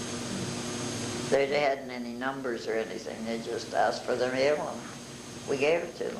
So as being a postmistress, Was there anything special on that day that you had to do to be able to work with the mail? No license or anything, so to speak? We had an inspector come out once a year. Okay. Raleigh Oliver here in town came out one time, and Dad was so mad at him because he was setting down the rules. And Dad said, you could take the post office and sit it out in the middle of the street. I don't want it anymore. So he said, you only get this once a year. I get it every day. So anyway, it was, we never got paid. $13 a month was all we ever For got. being the post office. And we were like, they'd come Sunday or any day and want their mail. Had to be a report sent in Yeah, every week. report every month. Every month? I Yeah. thought it was every week. No, every month. On how much mail went through, or? Well, the money you took in. Track of the Oh, stamps and all. true. I'd forgotten about that aspect. And it had the balance. So it wasn't worth it really. But he did keep it anyway, and he didn't put it out in the street. So was the detention house a memory that either one of you may have? Was it still there, Alice, in the 40s? The detention house? Yes. No, it was gone then. You know where it went? Yeah. Yeah. Where did it go? Out. That's the house that Jerry and Susan live in. That's right, yeah. Susan has shared that with me, so. Yeah. And then That there was another house, the one that Wilfred Henderson got. What house was that? It was another building that was like that, something. I don't know. What could that be? He did get it looked like the same material. Yeah, it was the same kind of a building. But I don't know what it was. I don't know what it was. Maybe one of the, Must be one of the the- dwelling places for the, or the people that worked on the railroad? yeah, I think Maybe it maybe, was yeah. someplace where they had stayed? Could have, or one of the guys that worked on the track. Yeah, it- Could have been there. There was 2 or 3 of those houses. Yeah. So when they would come to move the houses out of Bannerman, like, who did that, or how did they do that back then? Do you have memories of that at all?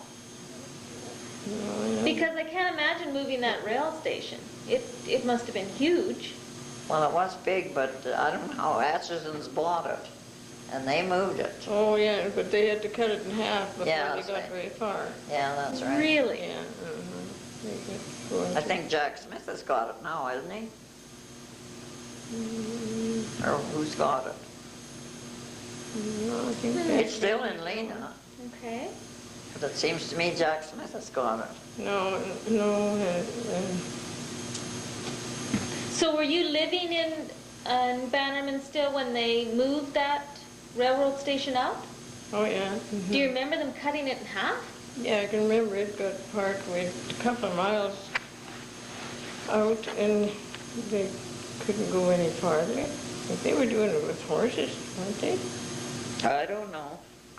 And, but it was too big to, we couldn't, Do you remember how they underwent to cut this building in half? just sawed it in half. Because anything I hear about the railway buildings is how sturdy they were built and out of Oh, such yeah. good lumber. And Mhm. I can't imagine starting in to just cut one in half, so. No, well, just sawed it in half. I guess it wasn't made in 2 pieces, I don't think. Yeah. Well, they had to do what they had to do, obviously, didn't they? So. And out of all of your memories of Bannerman, what is one when you first think of the town that really stands out in your mind? Whether it be as a young child or your later years of running the store there? Oh, I never was back there when I got bigger. I guess it would be as a young child. I don't. Going to school, and we walked to school all the time. From Bannerman to, it was about a mile, a little better than a mile. But after I got through grade 8, I wasn't there, you know. Until you went back then, once you were done Mac school? and I were married, yeah, but we lived on the farm then, and there wasn't much left of it. That was in 47. So can you remember Bannerman? Did that fit into your years there in its boom years when it had that population of 250 people? Do you remember that at all? Or maybe you were back down in the States by then, were you? Well, I don't remember when the boom years were. Because I graduated in 1933 from high school. So if their boom years were then, it would be in the dirty 30s. But I was away so much, you know, that I can't remember. Did you attend dances at Bannerman? Oh, you betcha. Yeah. They must have been fun times. Yeah, they were. Yeah, we had good times. Do you remember anyone that played at the dances? Well, she played recorded on the piano. Didn't amount to much. But I forget who was on the violin, do you know? Oh, Goldie Harrison. Goldie Harrison. None of them were musicians. Then in the, Oxel recorded too. He had the guitar. they had some orchestras come though to Bannerman. They had the Alberta Cowgirls came 2 or 3 times to the old dances in the old store. Were you at some of those? Well, I was. You were. Yeah. Well, I wasn't. I'm glad you go. I'll let you let her Oh, yes. because she knows Good more about idea. it than I They do. wanted to buy, the Alberta Cowgirls wanted to buy the old store and keep on having dances there, but Grandpa wouldn't sell it for some reason or other. He didn't just take to them, you know, how he did. But they said there was dances in the hotel, but I can't remember that. Not as long as I was there. It's kind of interesting how things will make a cycle, because now again at Homefield in their hall there, they have dances once a month again. Once a month, yeah, Yeah. they're doing well. I think, Alice, what about a fond memory of Homefield, excuse me, Bannerman? Do you have anything that stands out in your mind? well, Bannerman on Sundays, the whole family always gathered there, didn't we, Anna? So it was a family Martha time? would come down from, We had about 25 for meals. yeah. On a Sunday? Yes, I'm sure Grandma Yeah. was tired when the day was done. to She had start 7 early. leaves in her board, in her table, and they were, it was just full. That is just what we What seem to size of the think house are we talking, Helen? Not In very the big. station. Oh, in the No, station. The back end was, we hadn't made it into a living quarters then, and we put the table out there. So you all sat down to one table then? Usually, yes. My brother-in-law was at one end and Mother at the other, and I remember him saying, "Pass the meat, Grandma," and there wasn't anybody else at the table. Do you remember that? He thought it was quite funny. So a typical Sunday dinner in the railway station was what? Roast beef? Roast beef, turkey, lots, chicken. Oh, a lot of chicken. Yeah. A lot of She had chicken, Grandma had chickens. Oh, okay. And they'd be the size of a turkey, I suppose. Well, they were good big ones. Yeah. They weren't full of water like they are now. But, we had some good times. Oh, yes. And we always got together, like, there was no leaving anybody out. And then there was lots of room for the kids. They'd run through the store, you know. Yeah. Oh, I imagine it was a fascinating Oh, place. yeah. There was a room in between, what did they call out, where they kept junk. The freight shed. Yeah, the freight shed. Freight shed, all the freight So they was could in run from one between. end to the other. Oh, But, yeah, in the store, it was, they had a lot of nice fixtures in there. The coffee grinder, Yeah, a great big coffee grinder. all the coffee was coffee beans in bulk, and there was a big scoop, and you took that big scoop and dumped it into the coffee grinder and ground it up, you know, by hand. And Well, the wheel you pulled was a about big that one. size. Yeah, it was a big one. It wasn't hard. Something like Wheel of Fortune. yeah. I wonder where that ever ended up then. Don't know. I don't know where any of this stuff Yeah, went. it ended up in Winnipeg. Oh, did it? Yeah, I took it down. But, and then they had the nice big thing for the cheese, you know, the cheese came in big rounds like this, and that was A big nice knife that glass. you pull down and slice And you it. know, Charlie Baldick has that slicer. He shared that with us on Saturday that we were able to look at it. So He has it? he has it. Well, how'd he get it? Well, he said they found it in a basement. So, anyways, at least he still has it, and it's Amazing, isn't it? Yeah, that's where it's interesting to find out where some of the stuff has gone. So, And then the old, so did you have cheese that way in your store, Anna? Was it in a big round? That was in our store. that's where it was, yeah. Uh-huh. And then the scales, they were such nice scales. They had the big, thick plate glass Clear glass. table, the platter or whatever, they set the stuff on, you know, to weigh it. And it was such a nice scale. I don't know where. I don't know where it went either. No, I don't know. I guess no one thought at the time how important these, No, how these valuable possessions they were. would become sometime. Because you don't just see things like that anymore. I wonder where her big table went, that one with all the boards. Oh, I don't know. I don't know either. Do either one of you happen to know why Bannerman was named Bannerman? Do you know?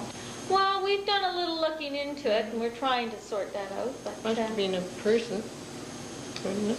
it probably was. Yeah. I just wondered if you had ever heard of any history in regards to that. I never but, knew. Okay.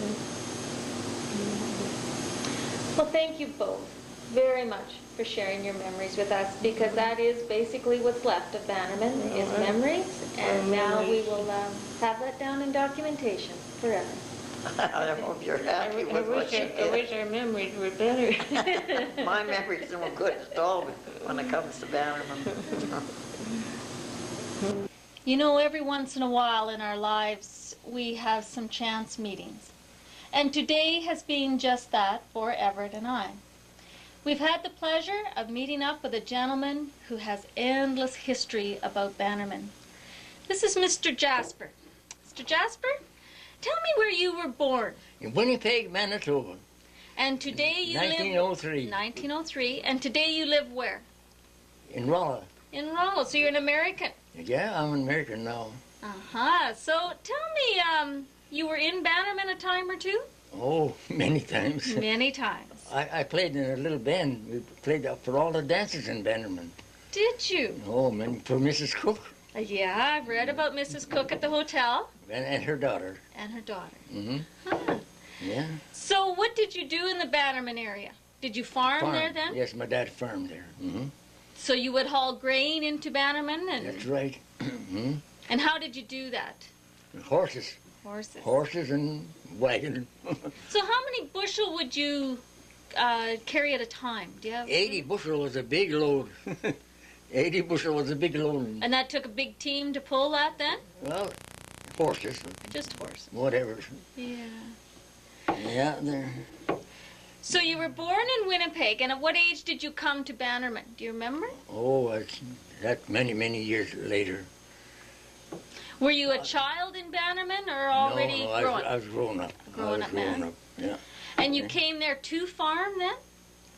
Yes, with my folks. You know. With your folks, okay. Mhm. And I should maybe mention at this time that you have the pleasure of having a birthday soon, I understand, or have just had? Now you mean? Yeah. I'll be 99 on the 8th of May. Oh, quite an honor to have you talk with us about your memories of Bannerman. Yeah. So what is one of the first things you remember about Bannerman as a young person coming to that When town? we went to dances, The dances. I was playing. What did you play? The violin. Oh, okay. Violin. Do you still play today? I can't anymore with my hands. Okay. So were you in a band, or did people just... Just three, Mrs. Cook's daughter. Okay. She's a great pianist, you know. Mm-hmm. And her and I played for many dances. Many, in Bannerman especially. So do you have any other memories of the hotel in Bannerman there? Yeah, kind of. Mrs. Cook, you know, she's elderly, Yes. and I forget what is the guy's name that's on the farm just out of Desford? I forget now. But anyway, he says, I'll bet you $1 that you can't jump the counter, you know, higher than this. Yeah. And Mrs. Cook was pretty old then, you know, already. He said, I'll give you $1 if you jump over that counter She put her hand on there and jumped over. Oh, And she was elderly then. Yeah, so he lost his dollar. you're right. That was a lot of money then. Yes, it would have been. Yeah. No. Do you have memories of the stores in Bannerman? There's only one store in Bannerman. Then they built a little, for kids more than anything, you know, hotsy-dotsy ice cream, and Okay. they built that later on. But there's only one store in Bannerman. And it was like a general store, right? A general where store. You got everything. Then that guy that had that ice cream and stuff, he built on, and then they had two stores. Oh, I see. That- Do you remember anything about the puffed wheat factory? Did you know about that? Yeah, they did. I've talked to some people that have memories of that. Puffed wheat? Puffed wheat, yeah. I never heard Knew of it. about that one? Was that in Bannerman? Yeah, it was. Must have Yeah. been before I was born. I don't remember. So, did you you got married then at some point along the way? Yes, And where did you meet up with your wife? on the farm, and She was from Bannerman then? no, not from No. Bannerman, North Dakota. Oh, so you went across the line. That's right. Found yourself a bride That's right. and brought her back. Many years ago, eh? Yeah. Did you bring her back on the Great Northern? Well, we rode the Great Northern before I was married. Mm-hmm. We'd go on the train, you know, and go to Brennan, picture show or whatever, Just for a picture show? just for a ride. Well, it only cost about 50 cents to go on a train. Ah, fascinating. Oh, yeah. So where were you married at? In Brandon. In Brandon. You got married over there. Yeah. And did you go for a honeymoon? No. But you went for a ride on the train. How could we go for a honeymoon, but all they had was about $2? Yeah. Them days. You're right. So where did you live then when you first got married? Do you remember? I don't know. Desford? You worked for that guy at Desford. Around Desford. Well, that's only 8 miles from Bannerman. And I don't think there's anything left there of Desford either, is there? Nothing. Nothing, no. Just a hall, they tell me. Okay. Well, maybe someday we'll have to look into Desford. My sisters used to that's where my sister got married, in Desford. Oh, was it? Well, she got married on the farm, but that's where they lived. Then you moved to Regina, Grandpa. Yeah. Then you Oh, went to Regina. Yeah, we went to Regina then. well, you lived for a while in Regina. Oh, yes, for what, 30 years? At least. 30 years at least we lived in Regina. Okay. And what did you do there then? Why did you leave Bannerman for Regina? I worked as a mechanic. Oh, I worked at Desford with art. And then to Regina. Yeah, Yeah. then to Regina, we started our own garage in Regina. Then you joined the army. Mhm. oh, and then you went into the service, did you? Yeah, and I was in the service from the beginning to the end Were you? in the Canadian Army. Canadian Army. In the Second World War. In the second, What? yeah. In the Second World War. Yeah, World War II. Well, I was too young for the First War. Yes, you were. Yeah. Yeah. So do you have any other memories of Bannerman? Tell me about hauling grain into the elevator there. Oh, that's from the farm. Right? We're 18 miles from St. John, and we'd leave early in the winter with sleighs, haul the grain to Bannerman, have dinner there, and then start from home. Then we get till around midnight before we get back again. I bet it would be. Mhm. Yeah. Yeah, and cold. We used to cross lakes, cross the lakes, and you're never on the road. No. Well, the farmers were all hauling grain in them days, Okay. And then they all had a bush road, across the lakes and what have you. So, I don't know. But it was so cold, you didn't ride very much. You were walking behind the sleigh. Oh, to keep warm. That's Yes. yeah. Do you remember shopping in the store in Bannerman? Oh, yes. What would you buy out of there? Mostly sugar and coffee. Okay. And how did you ever trade items for that, or did you? Eggs. Oh. Eggs and cream. That's that was the money them days. Yeah. So that worked well, didn't it? Oh, yes. And then that allowed them to sell the eggs and cream to other people that needed Sure, it, right? that's right. That's right, yeah. So Yeah. did you have any how old were you when you left Bannerman? Do you remember? Oh, well, I have no idea. Just a young lad still? Just young. In your late teens? Teens, yeah, late teens. That's about it. So when you left Bannerman, though, you took your wife, you were already married by that time? Yeah. Okay. As far as I know. Was any of your family born in Bannerman? No. I think most of my family were born in Regina. Okay. In Regina, Saskatchewan. We're in Canada then. Right. And see, my wife, she never took out American citizenship. And, and when her folks were real sick, her dad and mother, you know, so she's down in North Dakota most of the time looking after her folks. Oh, I see. So then when I got out of the service, if I wanted to be with my family, I had to come to North Dakota. That's how come I'm here. Oh, that's why you live in North Dakota today, then? That's right. Then I took out my citizenship in North Dakota. I had to wait a year, though. Did you? Before you had to wait a year to get your citizenship. So do you have dual citizenship? No. Don't have that? You lose your Canadian. Okay. But them days, like Bernice there. That's your daughter? Their mother never took out American citizenship. She never did. So then when they come to the States, all the girls on mother's side were automatically United States citizens. But the boys were on my side, they had to take out citizenship. Really? Just the girls went with the mother. Huh. But that law has changed now, though. Yes. So when you would go back and forth across the border, be it on the Great Northern or whatever, did you have to have some kind of papers with you? Not them days. No? You just crossed the border the shortest way. Horse too. Horses. We never had a car, you know. No. We never had a car. You know. Tough times, but good times, eh? Yeah. Well, sometimes I think they're worse now than they were then. Yeah, I wonder. Yeah. But any other memories of Bannerman or that time in your life that you can think of? well, I don't know. You talk about Wakapa, and that's close in that facility. Oh, Wakapa, that's a good idea. What memories do you have of Wakapa? Well, that was our post office.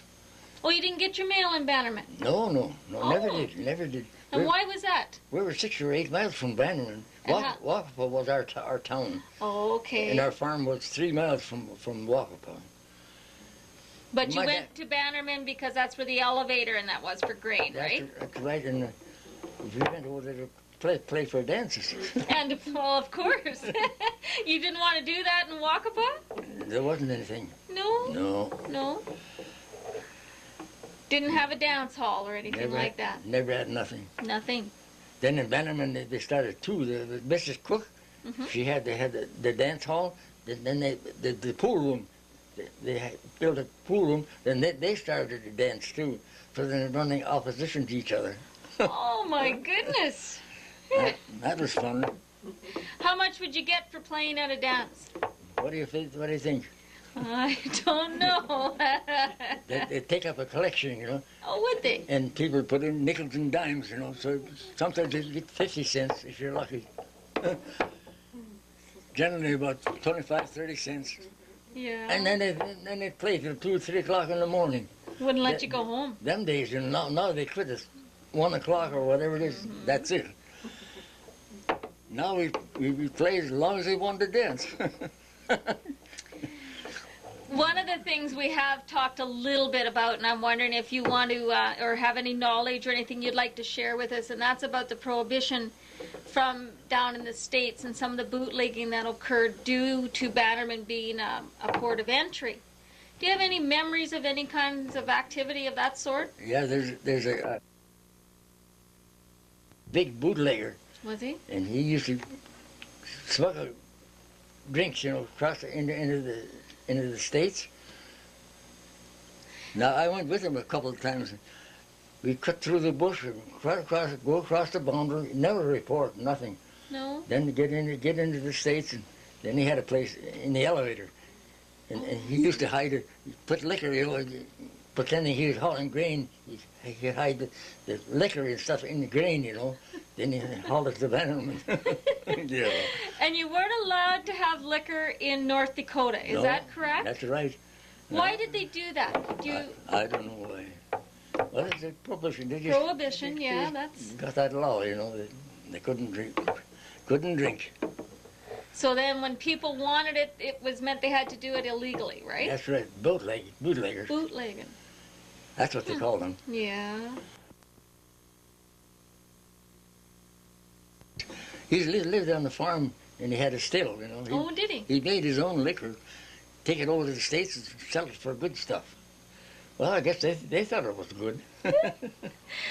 Do you remember what would happen to you if you got caught doing this kind of activity? They'd put you in jail. Would they? You were a pretty bad person if you were doing this then, obviously. If you could get caught with the game warden, you know. Oh, or like a sheriff, that kind of thing? Well, game warden, he's patrolling the boundary, you know. Oh, Okay. They got it today. yeah. How about Jake when he cut the strings in his... The what? Or that other guy that was hauling liquor. Well, You know, not so long ago, I asked my own dad why we used the phrase bootlegging. Can you tell me a story that might help explain that? why he was a bootlegger? No, why did you use that word bootlegging? Because it was against the law. Right? That's the whole thing. It's against the law, the bootlegging. Right. And what about a story about a person that had it tied, a string around their neck? What can you tell me about that? Well, they had the string and they had the bottle inside of their pants, down their legs. Down into their boots. So then they'd feel them, you know, feel if they had any liquor. And they couldn't feel them because the bottles were down in their legs. So they were bootlegging, but they got away with it. Right. If they got caught, naturally they were arrested. They were in But big trouble. They were never caught. They weren't looking. They didn't want to arrest anybody them days. Right. They just soon as they get free, you know. They didn't want to arrest nobody, so then there'd be a lot of trouble for them, you know. Yeah, true. And it would have been. Sure. What can you tell me? We talked a little bit with some other people about a butcher house and that kind of thing. Do you have some history in regards to the butchering? Well, my dad, he started a butcher shop in Waukapa. Did he? He started walking, and then he not bootleg. So he butchered. There's a group of farmers that got together. Then they butchered a steer. Yes. Then every farmer got his share. See, and then my dad was just getting the meat ready for them. You know, like if you wanted a steak today, next week you'd get something else. So you wouldn't get the same thing twice. And each time a family took turns at having the beast there to slaughter, right? That's right. Everybody had to take their turn to get their steer there or whatever it was. And that was your grandfather that... My dad. Your dad. My dad. Mm-hmm. He was the butcher that did the slaughtering of the That's cattle right. and that. Yeah, he done. Then he moved from Waukapa to... I can't I'm think. not sure. Where? Well, where did we have dinner? Not Killarney, but the next Boiseville. Oh, we went to Boiseville then? My dad moved his slaughterhouse to Boiseville, and then he started butchering in Boiseville. Okay. Do you remember at all how they kept beef cold or cool at that time during the summer? Or maybe they didn't slaughter in the summertime? Yes, it did. Did they? It was done year-round? That's right. But in the wintertime, the farmers would get together and they'd cut ice. Okay. They'd go and cut ice and they'd put it Off a lake or... off a lake, yeah, off a lake.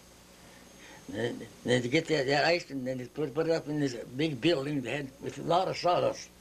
And bury that ice in the sawdust. That would keep all summer. Enough of it, you know. So my dad had ice all summer for his meats, you know. And he had a cooler, you know, in his butcher shop. And because it was in the sawdust, even in July, the ice stayed frozen. You sure did. Oh, some of it was thaw, you know, Yeah. but there's so much of it, you know. That even in the fall, they still have ice. And people used to come there and buy ice and come Oh, did they? to make ice cream, you know. They'd Yeah. buy a little ice, you know, to make ice cream. We've made a lot of ice cream Did you? ice in July and Do August. you remember making ice cream? Oh, yeah. Yeah. In a pail, and we never had cranks like they got now. No? We put in the pail and go like this Oh. till it froze, you know. Yeah. Oh, boy. But was it good? Sure was the same as it is now, but Yeah. a lot of work. No, them was the good old days, eh? They were good old days, I bet. Yeah.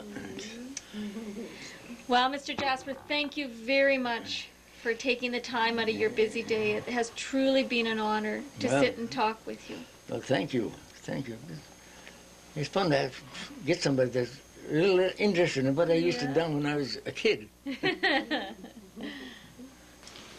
Less than 3 miles from the U.S. border, on Section 15, in the years of Prohibition, like all small communities at that time, there was rum running to the U.S. and Bannerman. With a railroad that makes a direct link to U.S. and Bannerman, had a distinct advantage. In fact, during the early years, all roads except the railroad were very poor. We do have the pleasure of having with us the last resident of Bannerman, Mr. Lloyd Lyons. Lloyd, first of all, let's begin by sharing some of the treasures you have from Bannerman. Let's begin with the lamp. Well, the lamp was actually one of the pioneers, belonged to one of the pioneers, Jim and Phoebe Henderson. Okay. And their son Les Henderson gave it to me. Like this is it on the reflector.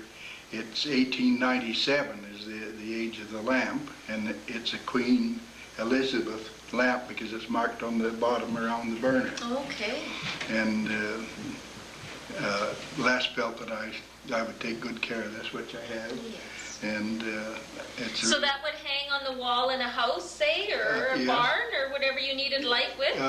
in the house. They used it in their house in Bannerman there. Like Okay. as a kid, I remember going in there, and like it has the slot here, the big slot where On the you're very screwed back of on the it? back of it, and Yes. it hung up on the wall. And that was actually their light at that time.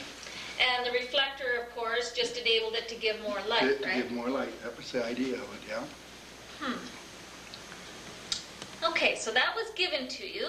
Now tell us about the bottle that you found and where you found this it. bottle here we found it right across west of the Great Northern Station in Bannerman. Okay. And it was under piles of tin cans and leaves, so it kind of liked the shape of it, so I thought, well, Right. I'm going to clean that up and just keep it. And it's been sitting for years and years on the shelf. Yeah. One can only use their imagination to think of what may have been in there. You never know. I just kind of thought maybe by the shape of it, it was a wine bottle. Certainly. And because it's colored, they usually put the wine in colored bottles in. So And the cork's still in the inside. And the cork is still there, yeah. Now, let's talk about the buggy nuts. Tell us where you found those. These buggy nuts were found in my garden, one at a time. As I work the garden, they keep showing up. I might even find more yet, I don't know. Right.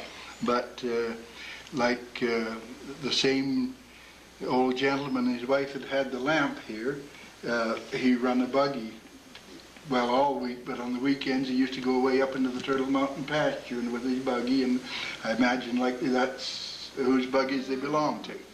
And that's what held the wheel on for That anyone that held the wheel on, may yeah. not know. Then, some of the other treasures, I believe you found some of these coins also in your garden. Coins, yes, I found 2 pennies. I couldn't see the date on them. A dime, which was 1920, and a nickel was 1910. Then there was a Confederation coin I found in the garden. But the one that I really was pleased to find was token. It was for the only Manitoba exhibition that Brandon ever held, and this token was given out for people that had traveled a long distance to the show. And I just happened to be... So it wasn't really a currency. It wasn't a currency, it was just put out by it was Souvenir? a souvenir, actually, Okay. for the people that traveled a distance to Brandon. I don't suppose there's many of them that still exist. I wouldn't imagine so.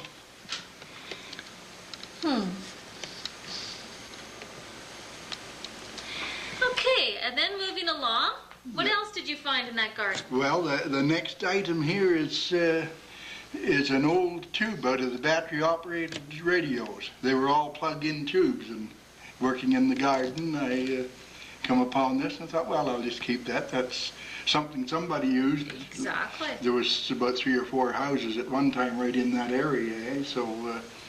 And of course, something that isn't used today. and something that isn't used today. And then we have some bottles in the dark blue and on the cap, measuring, you use the cap to measure. And it's bromo seltzer. Bromo seltzer, yeah. There was, I found both bottles I found in the garden too. Okay, and this is the other one in the dark blue, and you believe this to be milk of magnesia? That's what I thought it was. It would be milk of magnesia. I couldn't make out on the lid what it was, but that's basically, they both come in colored bottles. So, and a lot of things that showed up, like out in the garden. There's printing there every different color of pieces of plates and stuff, like from dishes that's been broke, but it's just thousands of pieces of glass. And I haven't got it here, but I did also find a big crosscut saw when I was cleaning up some old sawdust piles and chip piles. And what do you mean by that underneath it. kind of saw? Tell us what that It's means. one of those with the big teeth that had the handle on each end. Okay. Yeah. Yes. They're basically a big solid saw with great big teeth, and they had the handle on each end. They're a two-man saw. Okay, and on the back wall here, you brought us a poster that dates back a number of years. That was W.J. Hodgins. He had sales of cattle and horses and everything else through the whole area. So I thought, well, here's a good auction sale to put up. And So was he an auctioneer? No, he wasn't. No. The auctioneer was a it was Sanders. Sanders. No, W.J. Hodgins just arranged for the sales and stuff, And No year on this one, is there? no, I don't know. There was a stamp on the back, but I couldn't make out whether there was a year on it or just... And another thing that I was going to bring and forgot at the last moment was Joe Hodgins' father had a steam outfit that he used to thrash all through southern Manitoba with. I was just going to bring the picture, but I didn't do it. Alright. Like it's at home, but I still have it. Right. Oh, what a fascinating era. But another thing that I really watched, my younger brother and I was 5 and he was 4, and we sat by, like you see where the manse is there on the Bannerman town site, was kind of a little bank there off the road. Okay. We sat there in 1937 and watched the crane pick up, like the track had been removed back to Bannerman by then. Okay. But we sat and watched them pick up the last rails of it. over to the quarantine barn and past the water tower, and the stuff was all picked up and removed. But as little kids, it was quite fascinating to us at the time. And we also, another thing that we got to see was Murphy Anderson and Pete Hildebrand, the blacksmith, was a blacksmith in Bannerman. Okay. They had a pot wheat factory in what used to be the old store. And you could hear it like when this bang, when it blew the pot wheat out, you could hear it all over the town. I've had other ones tell that story too. But my younger brother and I, we went in there and we'd hold our hands over our ears. Because it was that long. And like it was set up with a screen that stopped the puff wheat and all, anything that didn't explode, it went on through. But it was, and it was amazing the prices then, because I suppose. we got a bushel bag of puff wheat for 10 cents. Is that That's what they charge, 10 cents for a bushel. Yeah. You've had some signs made. Can you just tell us a little bit about the signs that you have done? Well, I had them done at the workshop in Boisebane, and I intend getting these set up in the spring, but I just took my information, like for population and that, out of ghost towns in Manitoba, out of the Bannerman information there. So, and other than that, the other sign, I had the little train made up there to put above it with that I was the last resident. And like I have some stonework I want to do. I want to set up like square piping, fasten the signs in it, and then I want to do a bit of stonework and stuff around the pipes. Okay. I want to set it up so it looks real nice, and maybe plant some perennial flowers there that will carry on for years. We'll look forward to seeing that.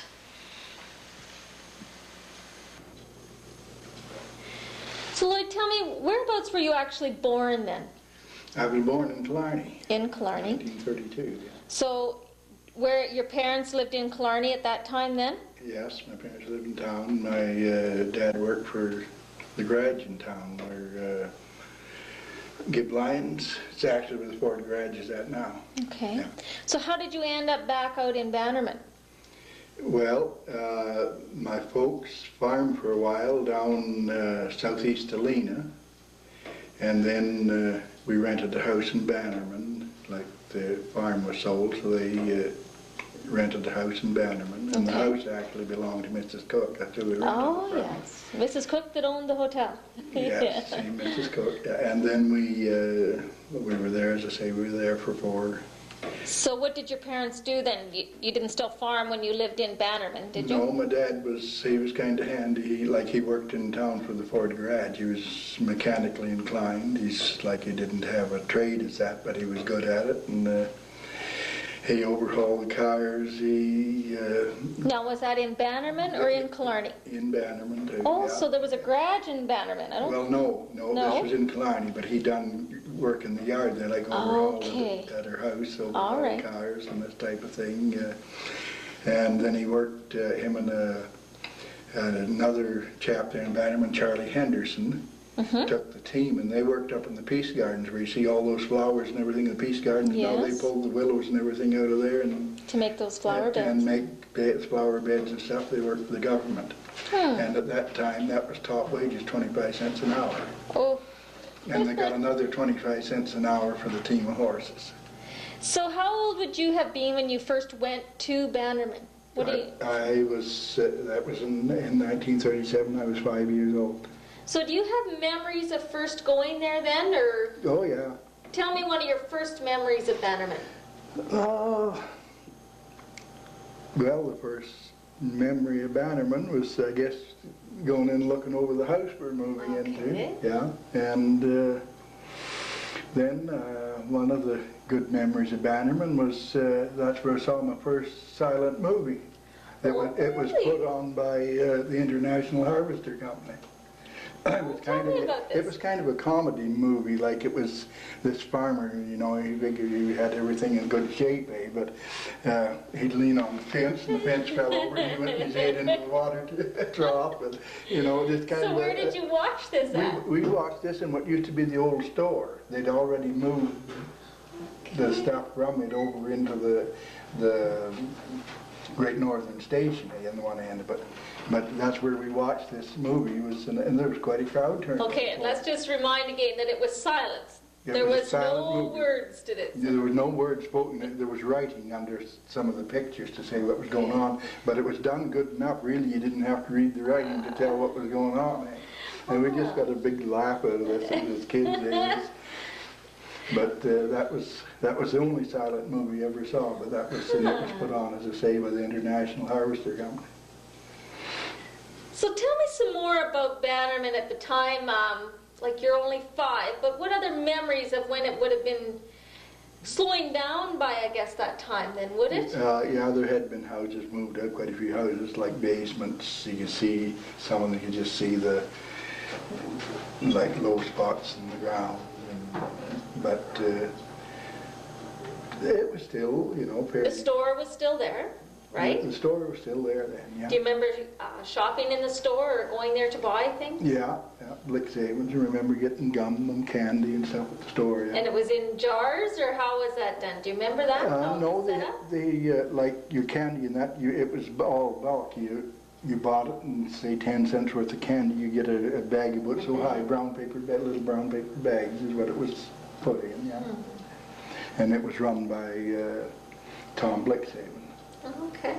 Like that's Tom and Jerry's. Yes. Yeah. So during this era, what was the hotel doing? Where were we at with it? Was it still open? No, it basically, at that time, she just lived there.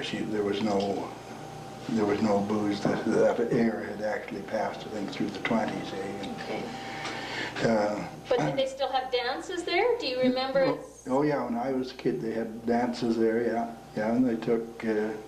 I remember all the women making up their sandwiches, because if they took sandwiches and cake or whatever to the dance, they didn't have to pay to get in. And the gentleman paid about 25 cents, I think it was, for, this is what I heard them say, for 25 cents for the dance. And another thing that we watched there, was ball games. There was a ball team, well, there was from down in, Nichols area there, east of Lena and Homefield. It was hardball games, eh? Okay. And the Henderson boys, like they were older boys, played for a team in Bannerman, and every other Sunday they'd have a hardball game there. Just across to the southeast from where I live, eh? On the field there. They had these hardball games on Sundays and refreshments. And no, actually, you had good neighbors and everything, and it was. And Joe and Dorothy moved in after we did into Bannerman, and lived next door. They moved into the church manse, and that's where Joe got started up in Singer sewing machine sales and all this type of thing. Yeah. So is there history on the house that you have out at Bannerman yet then? Was it anything to do with Bannerman? Is it? No, it was basically, I guess, one of the early residents of Bannerman had it, and Mrs. Cook, I suppose, she bought it and took over the property. So do you have a basement under your house out there? Was it fully set up that way? No, my house, I just put it on the surface foundation, yeah. But was the house that you live in, was that one of the houses out of Bannerman? No, I built this log house in Bannerman. No, the original house we lived in ended up, I believe Donnie Gear bought it and used it for a tractor shed. Yeah. Do you have mind of where any of the other buildings out of Bannerman went? Like some, I know, didn't the railway station go, some of it to Lena? The railway station was moved to Lena. They got part way and got stuck in the field and had to cut it in half. And my dad. No, I've heard that. And my dad put the foundation in and put it back together in Lena. So it was never left apart? No, it was never left. My dad put it back together after they moved it to Lena. He put the foundation in and joined it back together. Yeah. How did they separate that great big building? Do you have any idea how they did that? They just cut it down, I guess, at a rafter and. Because it would be well built. Any of the railway. Yeah, that's right. It was heavy material. Heavy material. Yeah, it was very well built. So went to Lena, you said? It went to Lena. Is it still there yet then? No, it's gone now? It was sold again, and I believe it was taken out in 2 pieces again. It was such a heavy building; it was a hard one to move, and plus the length of it, made it hard to move. I believe it was about 110 feet long. Oh my! Yeah. Well, it was a big building. So when it was moved to Lena, what was it used for? Atchison's put it there for a store. Oh. They used part of it for a store, and then they made a suite in the one end of it. In fact, my sister and her husband lived in the suite in the store after they moved it there. Yeah. So what about the hotel? What do you remember happening to it? The hotel was torn down. It was taken to Cartwright and built up again, and then they had a fire and it burnt down. Oh. Yeah, they built a hotel in. Was it rebuilt the same then as it was? No, I don't think so. They just used the material though from it to build it, and then they had a fire. And do you have any any memories, I'd like to ask you again, of the inside of that hotel? Like, did it have a big staircase, or it must have had a lot of hardwood in the inside, did it not? Basically, I just don't remember. I remember being in the hotel, but I don't remember just what there was. Okay. But the livery barn, Yes, tell me about that. It had the well right inside of it. The well? The well for Did it? watering the stock for the livery barn was right inside the door, yeah. So was water easy to get in that area? It wasn't that bad to get, but it wasn't really good Not water. good water? Like the Jim Henderson well where I'm at there now, we all used it. It was about the best day. Okay. So everybody in Bannerman carried water from Jim from your Henderson well? well. So what about the store? Like, I realized that after a number of the things shut down, that the store went over into the railway station in Bannerman. But there was another large store there at one time, right? Yeah, the large store was the one actually just in the angle across the road from it. And what happened to it in the end? Do you have any mind of that? I don't remember what really happened to it. Like they used it, as I say, Murphy Anderson and Pete Hildebrand had the puffed wheat Yes. factory in there. So that's where the factory was, in that store? Was in it, yeah. And before they started that up, they used, this is where they had the dance hall in there. Okay. Yeah. Do you have any further idea about this puffed wheat, though? It sounded like it was quite a success out in that area. They claim it was the best puffed wheat you could eat. It was good puffed wheat, yeah. Where the idea came from, or where did it go? Well, they just took a notion to start this up, and I was talking to Murphy Anderson, this is quite a few years later. Okay. And he said, you know, he said, that was a mistake. He says, we should have kept that. He said, at the time, it wasn't worth anything, 10 cents a bushel. But he said, then he said, as it got on later in the 30s, he said, the price started to climb. And he said, we could have made a good business out of puffed wheat. So was it like a stove, so to speak? Do you have any remembrance of what this actually was that puffed wheat? Well, it just a big lid on it. As a kid, I can't remember them lifting it up and putting it in there. Now, whether they had a bit of moisture in there too, I couldn't really tell you. But they put wheat. It seemed to me that it looked like to me about 1.5 cups of wheat in it. But this was done by heat, and after a certain stage, I guess it was set for a temperature that would pop a day, and then all of a sudden just a real bang like a cannon going off, and everything went out and hit the screen, and the big puff wheat stayed on one side of the screen, and anything that didn't pop went on through it. So did they make this apparatus themselves, whether we call it a machine or whatever? Do you have any stories of that? No, I think this is a bought machine. They bought it? Yeah, to set up. Yeah, they bought the machine. And any idea whatever happened to it? I have no idea. I never asked Murphy when I was talking to him what they'd done with it, but he said he wished they'd have stayed with it. Oh, I bet. That would have been very fascinating. One other thing we haven't talked too much about is, do you have any recollections of a tannery? I know Tannery? it was located just somewhat out of Bannerman. You ever heard anything about that? No.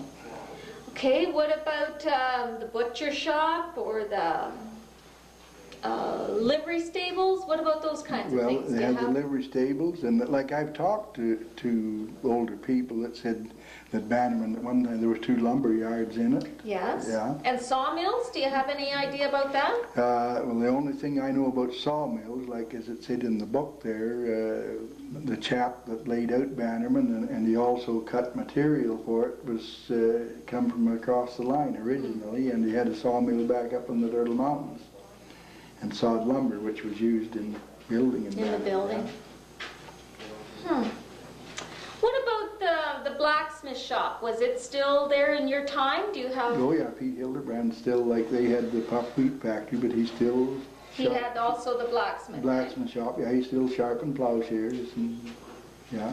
So in the end, what happened to say that? Do you... I really don't know. Like I was away then when we moved away, like I was in Lena and grew up and took the rest of my education at Lena School, so we were away from there. And just what happened to a lot of these buildings, I don't know. I know where the church, it was moved Okay, tell me. and moved west of Walkabout, and actually northwest. It sat out in the field there for years. I don't know what the plan was, whether, never ever saw them putting drain in it. Now, whether they just bought it and they were going to make it into a house or something, I don't know, but it never, whatever it was, it never got done. It sat there for years. What's another building out there that you can think of that we haven't maybe touched on? Well, originally, where the Compston family lived, Okay. that was a house. It was either section foreman's or one of the section men's house. Okay. Part of Jerry Blixhaven's house, or Bernice's, was the jailhouse from Bannerman. And the house that George Henderson lives in was a section foreman's house. So that's 3 houses that I know come out of where there. they are. Yeah. Tell me, do you have any memories of this detention house? Like, it served both as that and as a jail, I understand? Or how did this work? I really don't know. No? No, I was too young to remember.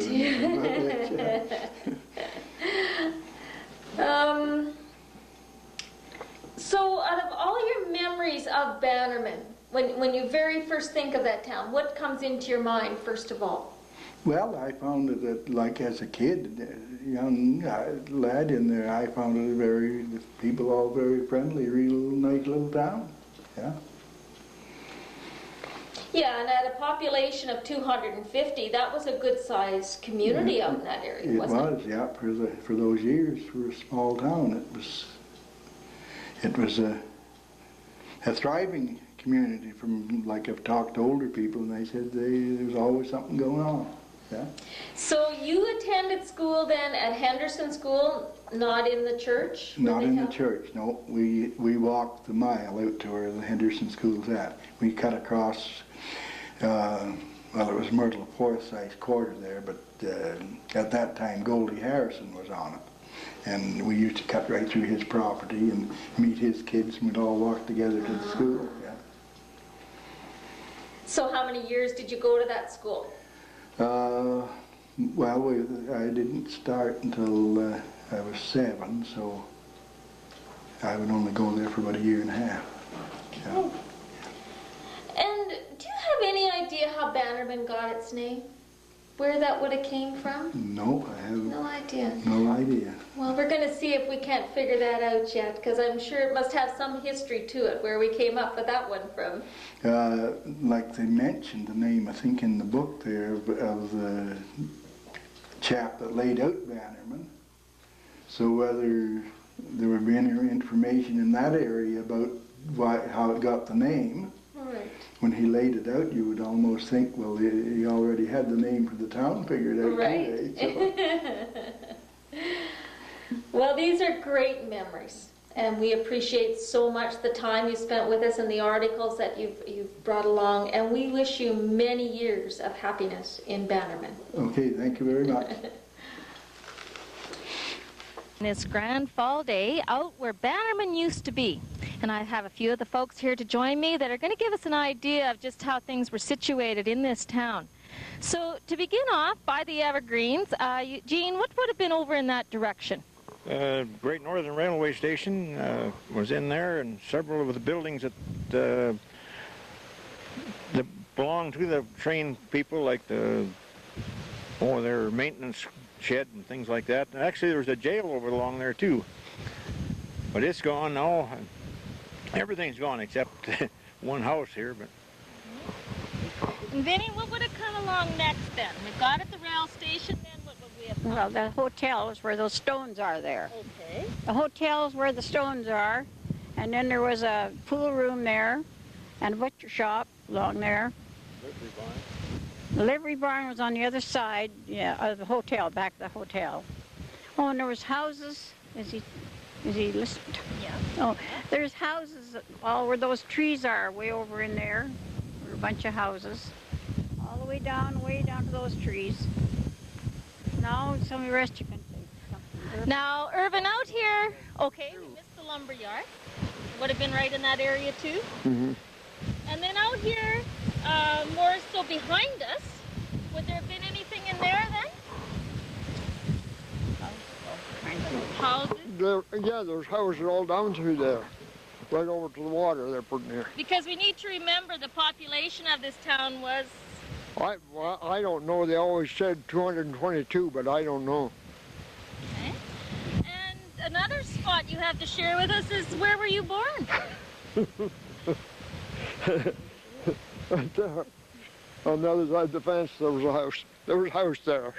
And a midwife, of course. Yeah, my grandmother.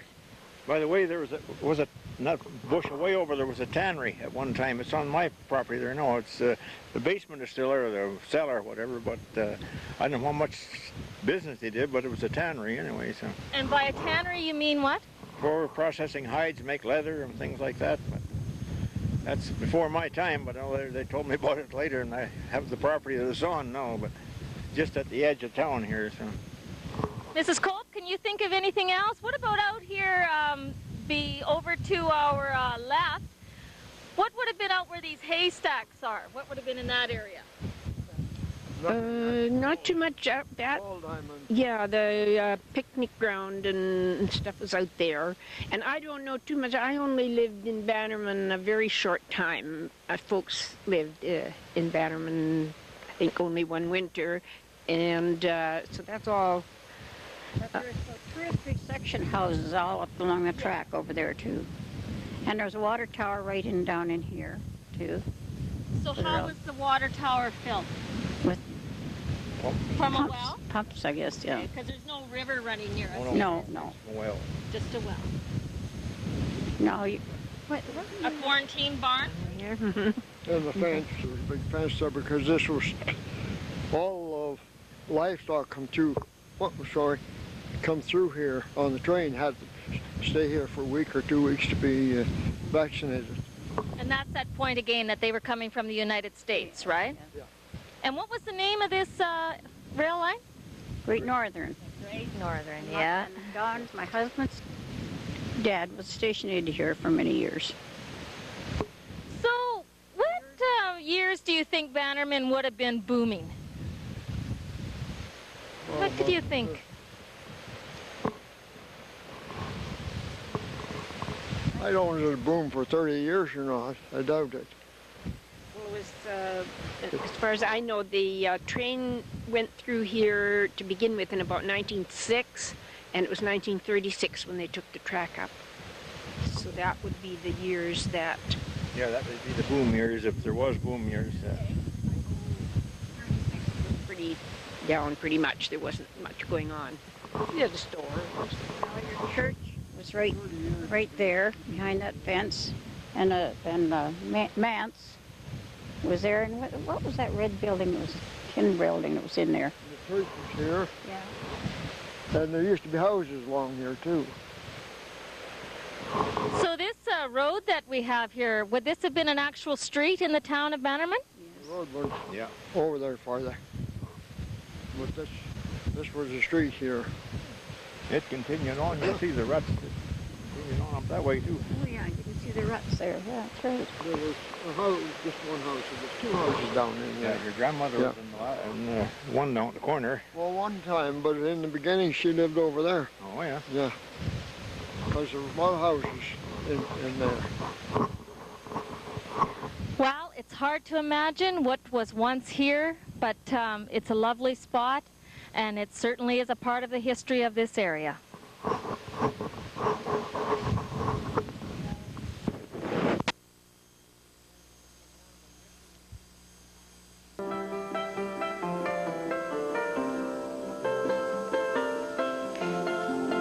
Just so that we don't leave anyone in suspense, and to have the story correct, we did a little bit of looking into how Bannerman did get its name. And we found out that Bannerman was named after a British Prime Minister. And history reveals to us that Sir Henry Campbell Bannerman was the 34th Prime Minister of Britain. And he governed from the years of 1905 to 1908. And he was a Liberal. This is a time when in Canada, Sir William Laurier was Canada's 7th Prime Minister, and he was also a Liberal. And he ruled or governed from 1896 to 1911. Please help keep in mind that this truly shows our close ties to Great Britain, as we even chose to name some of our small towns after their prime ministers.